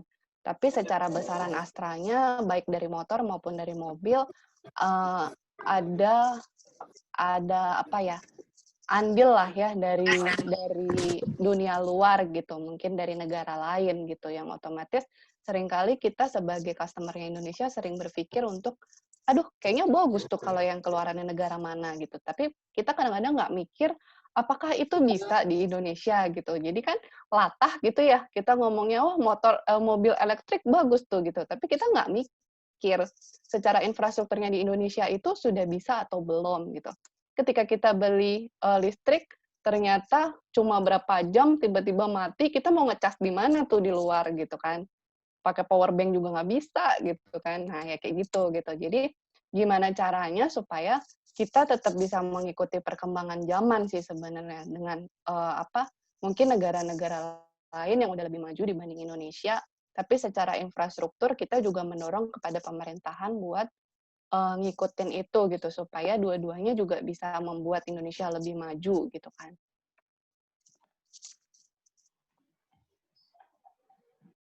Nah, mungkin udah cukup jelas ya buat pertanyaan dari Cecil Harimurti. Nah, mau nambahin dulu sebelumnya buat yang tadi nanya absen atau link evaluasi udah kita share di kolom chat, boleh mulai diisi aja. Nah, sekarang kita bisa lanjut ke pertanyaan kedua. Pertanyaan selanjutnya ada dari Nabila Zalfaini. Halo Kak, saya Nabila dari Tenas. Mau bertanya, kan setiap produksi produk pasti ada masanya, di mana produk tersebut bakal turun permintaannya. Kalau misal produk tersebut udah nggak laku di pasaran, itu part dari produk yang udah disiapin untuk di-assembly atau bahkan produk yang udah jadi bakal digimanain? Apakah tetap dijual dengan strategi pemasaran berbeda? Apa bakal diproduksi ulang atau gimana? Terima kasih. Jadi Boleh nih dari Kak Yosi dulu deh. iya kayaknya tuh. Jadi sih gini, kalau dari sisi produksi, otomatis sebenarnya sebelum misalnya discontinue atau nggak laku di pasaran, sebenarnya peran-peran teman-teman kayak bagian timnya Kak Adit nih udah berperan gitu. Jadi kayak udah bisa mensurvei dulu dan udah jadi lebih tahu dulu, ini kira-kira bakal discontinue-nya kapan gitu. Jadi pasar tuh mulai nggak tertarik kapan gitu. Jadi sebenarnya kita bakalan udah mulai mengantisipasi gitu. Mengantisipasinya seperti apa? Nah, jadi kalau misalnya di AHM sendiri, untuk part itu bisa jadi global gitu. Jadi misalnya, part komponennya itu nggak cuma dipakai di satu tipe misalnya. Jadi untuk kayak Scoopy, dia bisa jadi rodanya itu dipakai di tipe lain, di tipe Beat, atau nanti bisa dipakai di tipe apa gitu. Jadi kalau untuk single part, kita pasti akan mengoptimalkan itu untuk tidak menimbulkan kerugian lah ya istilahnya gitu. Nah, tapi kalau misalnya nih sampai udah ada di dealer atau udah ada disebar di seluruh bagian gitu kan, di seluruh wilayah gitu, tapi nggak laku-laku. Nah, yang itu pasti tugasnya Kak Adit tuh buat gimana caranya biar laku, entah dari strategi pasarnya atau apa gitu. Lanjut Kak Adit. Sebenarnya sih kalau untuk produk-produk seperti itu biasanya ya cycle, biasanya kalau di otomotif itu biasanya kurang lebih 10 tahun. Biasanya tergantung produknya dan tergantung segmennya. Biasanya ya, balik lagi nih, bisa beda-beda banget gitu. Lalu kita juga masih ngelihat trennya juga, kalau memang bagus, ya kita masih akan tetap pertahankan. Nah tadi kalau barang yang udah nggak laku, gimana? Saya sih belum pernah ngalamin ya, memang bener barang-barang yang benar-benar nggak laku. Kalaupun memang sering kejadian itu, kalau di kami itu adalah ketika ada pergantian tahun. Nih, setiap tahun itu kan kalau teman-teman ada kendaraan di STNK-nya itu ada NIK kan. Nah, NIK ini ada produksi tahun 2020, gimana kalau terjual di 2021? 2021 belum laku. Artinya di sini akan ada special campaign sih. Itu yang biasa kita lakukan. Baik itu dengan diskon, ataupun dengan bundling produk, ataupun dengan bundling service, banyak banget yang bisa dilakukan tergantung dengan kebutuhannya saat itu apa. Itu sih kurang lebih caranya. Oke deh. Dari Nabila udah cukup jelas ya. Oke deh Kak, kita lanjut aja ke pertanyaan selanjutnya. Dari Hendra Setiawan. Bagaimana pandangan Astra mengenai Omnibus Law? Apakah ada efek untuk para buruh kemarin-kemarin demo buruh? Sistem apa yang sudah diterapkan di Astra mengenai kebijakan buruh? Waduh, ini kayaknya berat nih ya pertanyaannya. Kalau bagaimana pandangan Astra, sampai dengan hari ini kami belum dapat guidance jelas dari Astra Internasional secara holding keseluruhan. Mohon maaf revisi kalau memang aturan ini setahu saya kan masih draft. Setahu saya ya, nggak tahu ada sebetulnya sudah final atau belum. Makanya sampai dengan hari ini kami belum menerima guidance dari Astra Group secara holding itu kita akan seperti apa. Pasti sih kita akan coba masih menunggu sih guidance. Kalau kami di cabang, saya di cabang akan menunggu guidance-nya secara umum dari pemerintah. Saya belum bisa komen apa-apa karena saya juga belum pernah baca gitu ya draftnya seperti apa, cuplikan-cuplikan muncul, tapi balik lagi ya, kalau kita hanya melihat dari cuplikannya, kita harus juga nilai dari secara keseluruhannya karena interpretasinya bisa beda gitu sih. Ya, setuju. Dari saya juga, maksudnya kan itu belum pernah disahkan ya. Jadi maksudnya kita juga nggak tahu dan belum bisa menanggapi, dan istilahnya kayak nggak berkompeten juga untuk menanggapi gitu, karena maksudnya kan ya mungkin bagian legal atau bagian pusat bakal lebih tahu itu gitu. Jadi selama belum disahkan sih nggak akan berdampak kepada kita gitu, karena kan ya belum jelas juga undang-undangnya apa gitu, dan itu masih RUU gitu kan ya. Nah, buat selanjutnya masih dari orang penanya yang sama, tapi mungkin ini lebih ke Kak Yosi kali ya, Kak. Human error dan error mesin seperti apa yang sering terjadi? Penyebab dan action terhadap human dan mesin tersebut bagaimana? Apakah berlaku sanksi atau punishment? Nah, selain itu juga upaya yang bisa dilakuin biar tidak terjadi human error itu gimana? Lalu, apakah kalau misalkan sudah dilakukan pencegahan, akan tetap terjadi lagi human error atau error mesin tersebut? Berat ya pertanyaannya. Gini, pertama kita bahas dulu human error. Yang namanya human error, masalahnya kayak apa, nggak mungkin bisa terdeteksi gitu. Karena namanya juga human error gitu. Ibaratnya kayak setiap manusia itu punya pemikiran yang beda. Jadi misalnya human error-nya si A nih udah pernah terjadi dan kita berusaha antisipasi gitu kan. Nah, tapi ternyata si B punya pemikiran beda lagi, human error-nya bakal beda gitu kan. Nah, jadi kayak apa yang AHM lakukan ketika masalah-masalah human error? Yang pasti sih sebagai engineer, sebelum mendesain sesuatu, kita coba memprediksi human error. Nah, tapi itu hanya sebatas untuk memprediksi ya. Jadi masih ada kemungkinan human error itu ada. Tapi ketika mendesain sesuatu, itu kita udah berusaha untuk mempertimbangkan itu gitu. Jadi contohnya kayak kita ketika pakai suatu mesin atau gimana, kita berusaha untuk membayangkan, nih kalau operator kira-kira dia akan seperti apa kelalaiannya. Misalnya tiba-tiba tangannya masuk atau tiba-tiba tangannya suka gimana gitu. Nah, itu kita berusaha memprediksi. Tapi ketika di luar prediksi tetap masih ada human error, itu kita punishment atau tidak tergantung dengan aturan yang ada di perusahaan sih, dan seberapa fatal itu terjadi gitu. Misalnya itu kejadian yang sudah pernah terjadi dan sudah ada antisipasinya, ternyata si human error-nya itu bukan human error ya jatuhnya, kenakalan ya itu jelas aja pasti punishment gitu. Tapi kalau human error-nya masih bisa dimaklumin dan lain sebagainya, ya paling punishment ringan gitu. Terus apa lagi tadi ya? Error mesin ya. Error mesin apa yang sering terjadi? Kalau mesin sering juga, lebih sering error gitu daripada human sih rata-rata.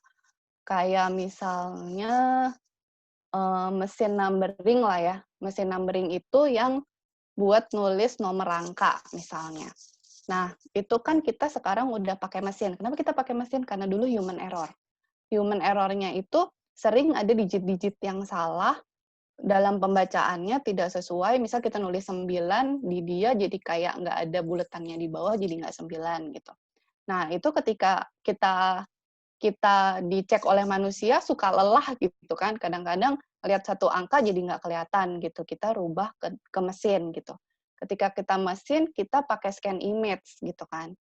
Nah, ketika kita pakai kamera, otomatis ada faktor lain dong. Faktor lainnya seperti pencahayaan atau getaran dan sebagainya. Itu yang menyebabkan mesin error. Nah, kalau mesin error seperti itu gimana?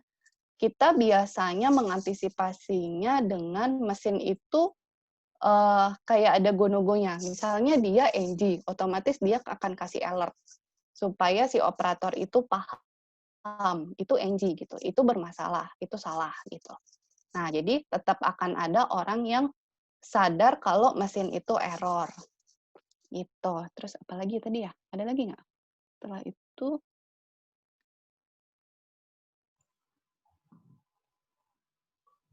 walaupun udah dilakukan pencegahan, apakah masih terjadi kejadian lagi human error dan mesin error? Pasti sih ada, karena maksudnya kan kita kayak roda PDCA ya gitu. Kita pasti belajar gitu loh. ketika ada suatu kesalahan kecil sekalipun, itu pasti akan berpengaruh. Jadi misalnya kayak habit-nya operator yang sekarang sama habit-nya operator yang nanti ada karyawan baru lagi itu pasti beda gitu. Jadi dia akan berpengaruh ke memberikan human error lagi kah, atau nanti misalnya sekarang si mesinnya udah agak-agak error harus diganti, terus teknologinya baru. Nah, teknologi baru itu harus beradaptasi lagi gitu kan. Pasti ada sih, tapi ya lingkaran PDCA itu tetap harus ada, jadi AHM juga tetap harus berimprove, belajar dari kesalahan supaya ya harapannya tidak terulang gitu. Kalau dari Kak Aditnya sendiri gimana nih, Kak?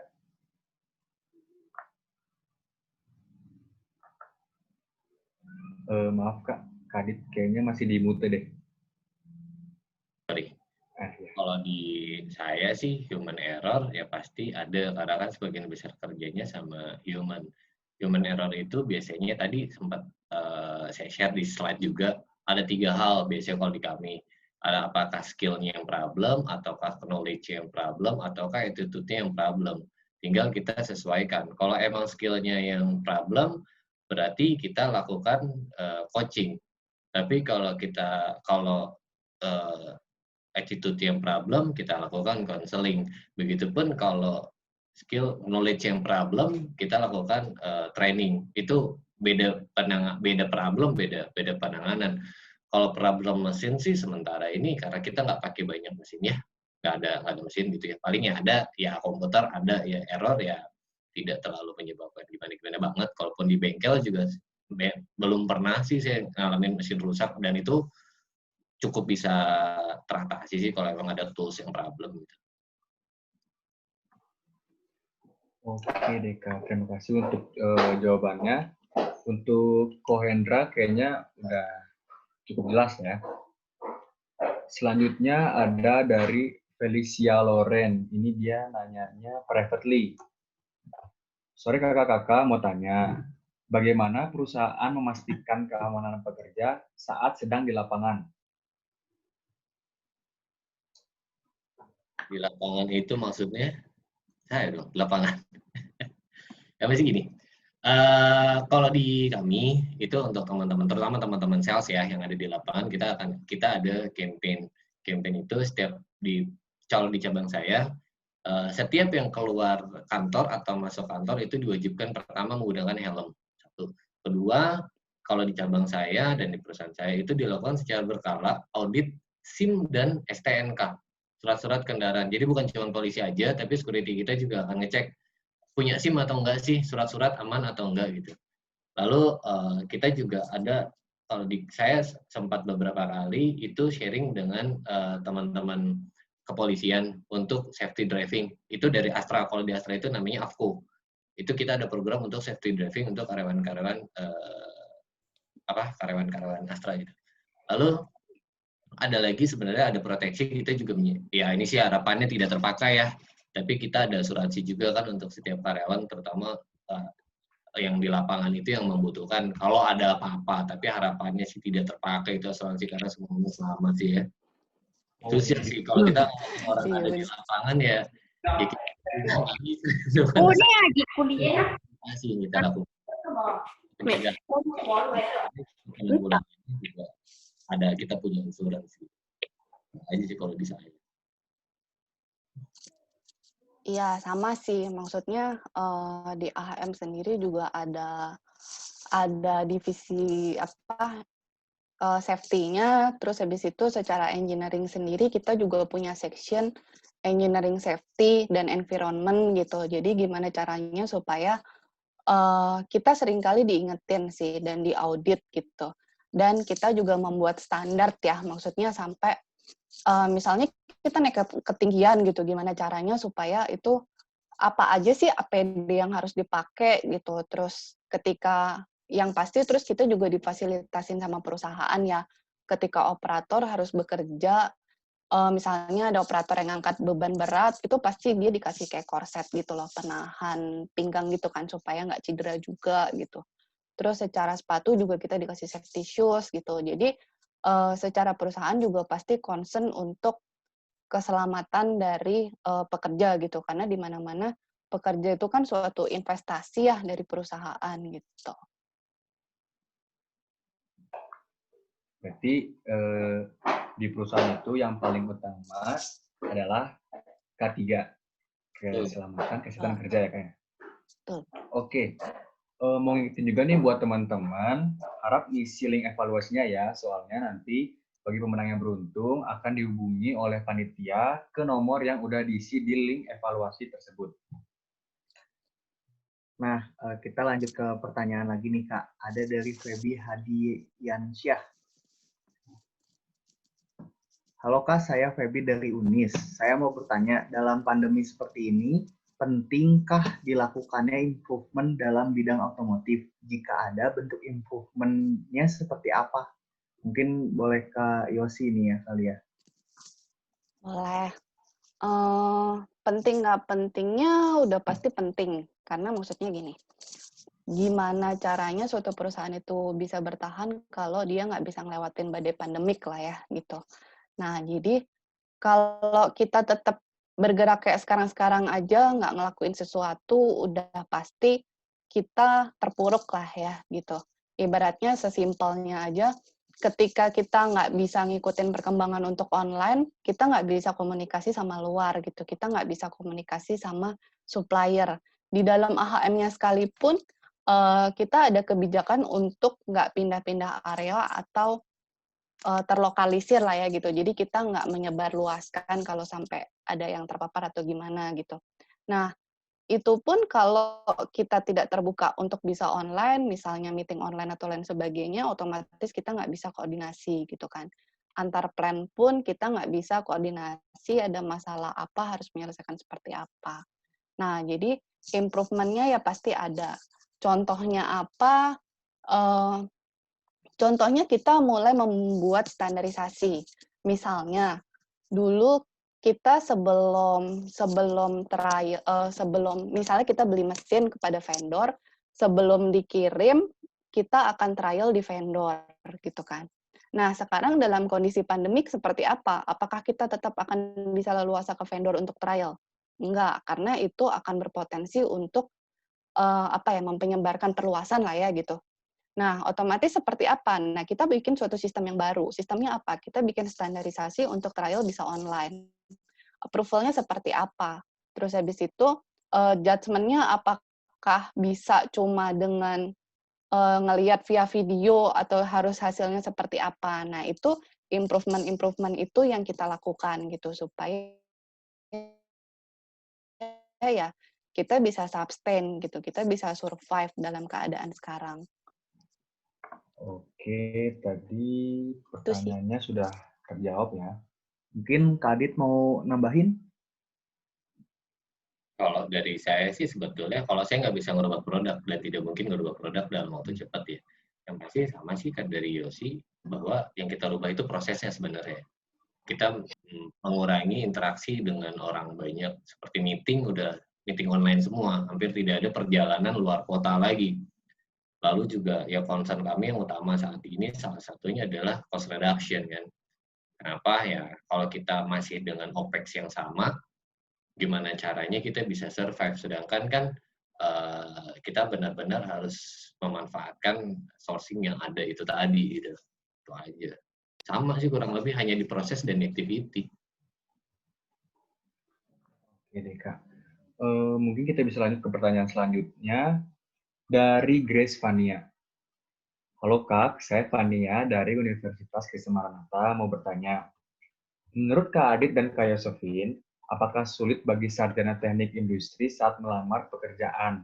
Karena belajarnya tidak spesifik pada suatu bidang tertentu. Terima kasih. Jadi susah nggak waktu nyari kerja? Enggak sih.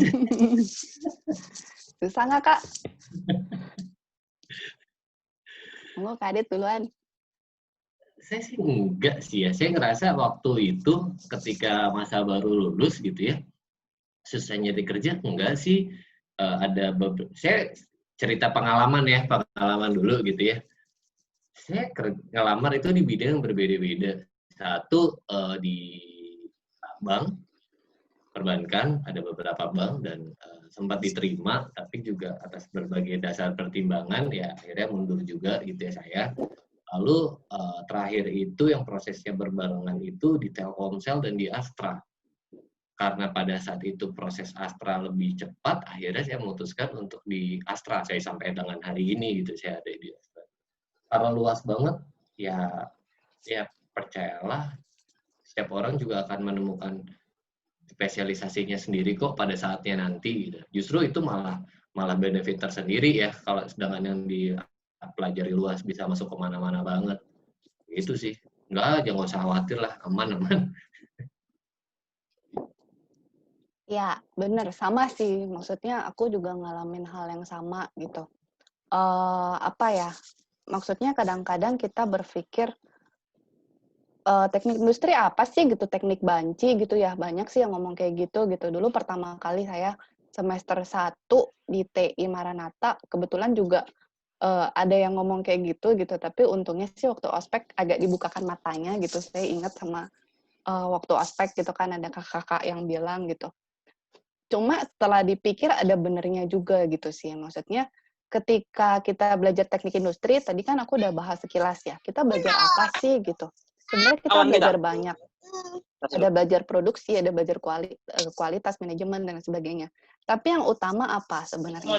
Karena belajar dari yang dikit-dikit itu tuh, kita berusaha untuk melihat sesuatu itu dari skop yang lebih tinggi gitu. Jadi ketika bagian lain atau teknik yang lain itu melihatnya dari satu sisi, kita bisa melihatnya dari beberapa sisi gitu. Jadi maksudnya ketika ada masalah, kita bisa menganalisanya dari segi manajemennya seperti apa, dari kualitasnya seperti apa. Terus kalau kita melakukan suatu tindakan, kita mengambil suatu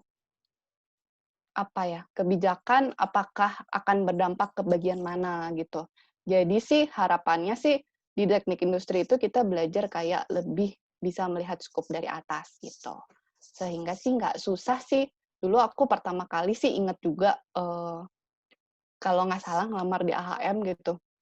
Ini jadi cerita, dulu di AHM itu saya sempat ditawarin bagian lain gitu. Jadi saya waktu itu memang ngotot pengennya ke engineering gitu kan.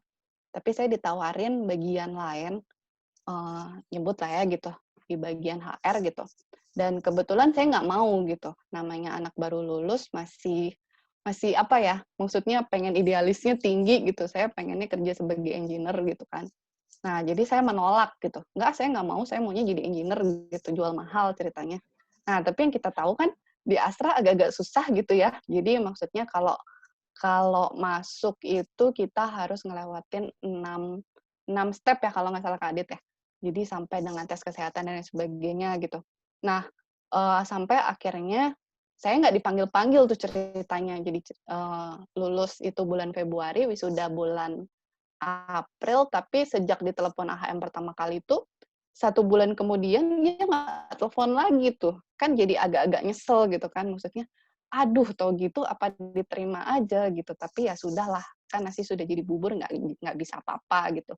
Tapi ya finally sih ya ditelepon juga jadi dari AHM gitu, tetap nawarin, oke di engineering mau atau tidak lulus, sampai akhirnya tes dan lulus gitu. Jadi sih kayaknya sih ya bisa-bisa aja gitu, tapi kembali lagi ke soft skill kita ya, maksudnya yang tadi udah sempet sebutin, yang paling utama tuh adalah communication gitu kan. Gimana caranya kita itu bisa beradaptasi, karena ya tadi ketika udah lulus kuliah, biasanya kita kayak susah dapat masukan dari yang lain gitu. Gitu sih. Berarti kita bisa dibilang beruntung dong kayak masuk teknik industri itu. Iya benar, beruntung banget loh. Ya Kak Adit? Contohnya kayak kakak-kakak kita aja nih, Kak Adit sama Kak Yosef. Itu ya. Saya tiap hari tuh mainannya sama akuntansi loh sekarang. Kalau dulu saya nggak belajar akuntansi biaya, saya belajar dari nol banget ini akuntansi. Tapi ya basicnya kita udah tahu kan apa yang harus dianalisa, apa yang gimana cara bacanya gitu. Ya itu sih udah ya walaupun dikit-dikit tapi kita punya basicnya semua kok gitu. Benar-benar. Sangat luas banget teknik industri itu. Nah, mungkin lanjut ke pertanyaan selanjutnya, Kak. dari penanya yang sama juga, dari Hendra Setiawan, alumni Maranatha juga nih. Apakah ada efek di Astra untuk peraturan dari pemerintah mengenai pajak 0%? Langkah apa dari Astra untuk mengantisipasi hal tersebut? Apabila peraturan itu benar-benar berlaku, harga kendaraan bakal lebih murah, sedangkan ongkos SDM tidak bisa dikurangi. Gimana nih pandangannya menurut Kak Adit dan Kak Yosefin? Balik lagi ya, ini juga aturan yang masih berupa wacana. Gitu. Jadi kalau langkah-langkahnya apa, sampai dengan hari ini sih kita belum ada langkah-langkah khusus untuk meng-counter ataupun menghadapi tentang isu si pajak 0% ini.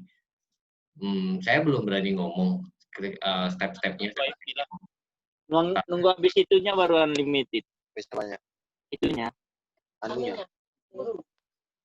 Karena lagi ini aturan yang belum disahkan, jadi saya belum berani bicara apa-apa dulu tentang pajak 0% ini. Sampai dengan kemarin pun masih belum ada kesepakatan setahu saya. Gitu lah. Dan termasuk setiap ada aturan nanti akan petunjuk pelaksananya seperti apa, teknisnya seperti apa, kita juga belum terima sih. Itu aja penjabarannya, kurang lebih. Iya, sama sih. Jadi kalau kita ngomongnya Astra, kita kebetulan udah punya suatu standar lah ya. Ketika ada kebijakan yang diturunkan, itu akan berlaku untuk Astra Internasional dan beserta anak-anakannya gitu. Jadi termaksud kalau ada yang belum sah gitu kan. Jadi ibaratnya kayak induknya kita juga belum bisa membuat suatu kebijakan gitu. Jadi kita juga nggak bisa komen juga gitu. Akan berdampak seperti apa. Jadi intinya belum berani berkomentar lah ya dengan masalah kayak gitu ya. Oke, mungkin kita lanjut ke pertanyaan terakhir kali ya. Dari Susi Ong. Kak Adit mau tanya, untuk strategi Daihatsu untuk mobil listrik, cara dari pabrikan Korea, infonya akan develop di Indo dalam 2 tahun, katanya Kak. Gimana tuh Kak? Benar atau enggak gitu Kak? Kalau pabrikan Korea saya nggak tahu ya. Seperti apa. Tapi kalau kami dari Daihatsu, jadi Daihatsu itu sendiri kalau di Astra itu ada 2 sebenarnya. Satu Astra Daihatsu Motor, itu yang mungkin teman-teman semua tahu. Astra Daihatsu Motor itu adalah pabrikannya. Nah, kalau saya itu di Astra Daihatsu Sales Operation, di mana kita bertindak sebagai distributor dan juga retailer untuk produk-produk Daihatsu. Kita punya kita memang semua supply dari Astra Daihatsu Motor. Kalau menurut saya tentang mobil listrik, apakah Daihatsu akan sudah menuju ke arah sana, termasuk dengan Korea atau tidak? Pastinya setiap pabrikan itu akan mengikuti trennya seperti apa ya, tren dan kebutuhan marketnya seperti apa. Pertanyaannya balik lagi, kita ini di Daihatsu ini kan sebarannya ini luas banget gitu ya. Tadi sempat saya mention di awal bahwa bagaimana dengan infrastrukturnya. Saya tidak bisa bicara detail gitu bahwa infrastrukturnya harus begini, harus begitu, kita juga nggak bisa ngomong seperti itu. Termasuk izin dari Jepangnya, karena kan kita punya prinsipal Jepang dan Motor Company itu seperti apa gitu. Kalau untuk dalam 2-3 tahun ke depan tentang mobil listrik sih saya belum tahu sih apakah akan launch atau tidak. Kalaupun ada plan saya belum berani ngomong gitu loh di sini gitu. Karena internal gitu. Konfidensial ya Kak. Baik, nampaknya kita udah ada di penghujung acara karena adanya keterbatasan waktu. Terima kasih banyak buat Kak Adit sama Kak Yosefin udah bisa meluangkan waktunya untuk berbagi ilmu sama kita juga. Terus terima kasih juga buat seluruh peserta yang udah mengikuti acara seminar hari ini. Semoga bermanfaat. Nah, untuk itu selanjutnya sebelum disudahi, kita ada sesi foto bersama dulu. Sebentar. Tapi di-share-nya kemana nih? Di-share-nya kemana? Fotonya.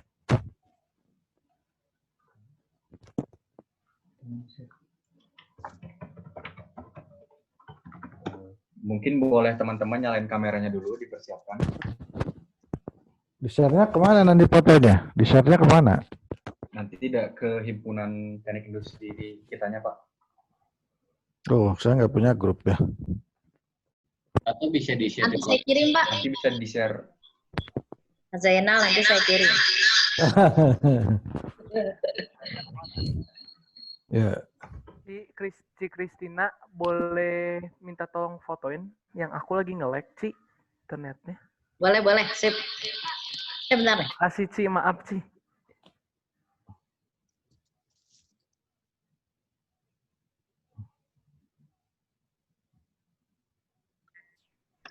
Oke ya. Ini kita totalnya ada 5 ini ya, 5 page ya. Pokoknya kita senyum aja terus yang panjang gitu ya. Ya, sebentar ya. 1, 2, 3. Bentar.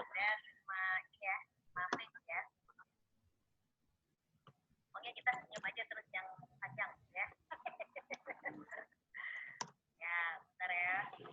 Ya, nah ini page kedua hari ini sorry agak lama. Sebentar, 1, 2, 3. Bentar. Ya, masuk page ketiga. Wah, ini nggak ada orangnya nih. Keisha, Jonathan, David, Alfredo. Ya dah, 1, 2, 3. Sebentar. Masuk ke yang ke page keempat, senyum terus. 1, 2, 3. Sebentar. Ya, masuk ke page kelima. Yo, 1, 2, 3. Bentar, enggak.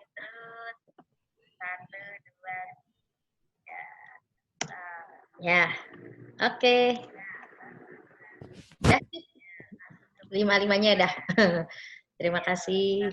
Baik, terima kasih Ci. Yuk. Bu Kristina, terima kasih ya. Iya, sama-sama Pak. Makasih, nanti ikut-ikut lagi acara kita ya. Kalau Yuk. Terima kasih Pak. Terima kasih Bu Kristina, terima kasih banyak. Ya, makasih semua. Andit. Terima Ya, kasih terima kasih Alvin. semua. Sukses selalu ya. Iya, Semoga. makasih. Ya. Nah, Terima kasih.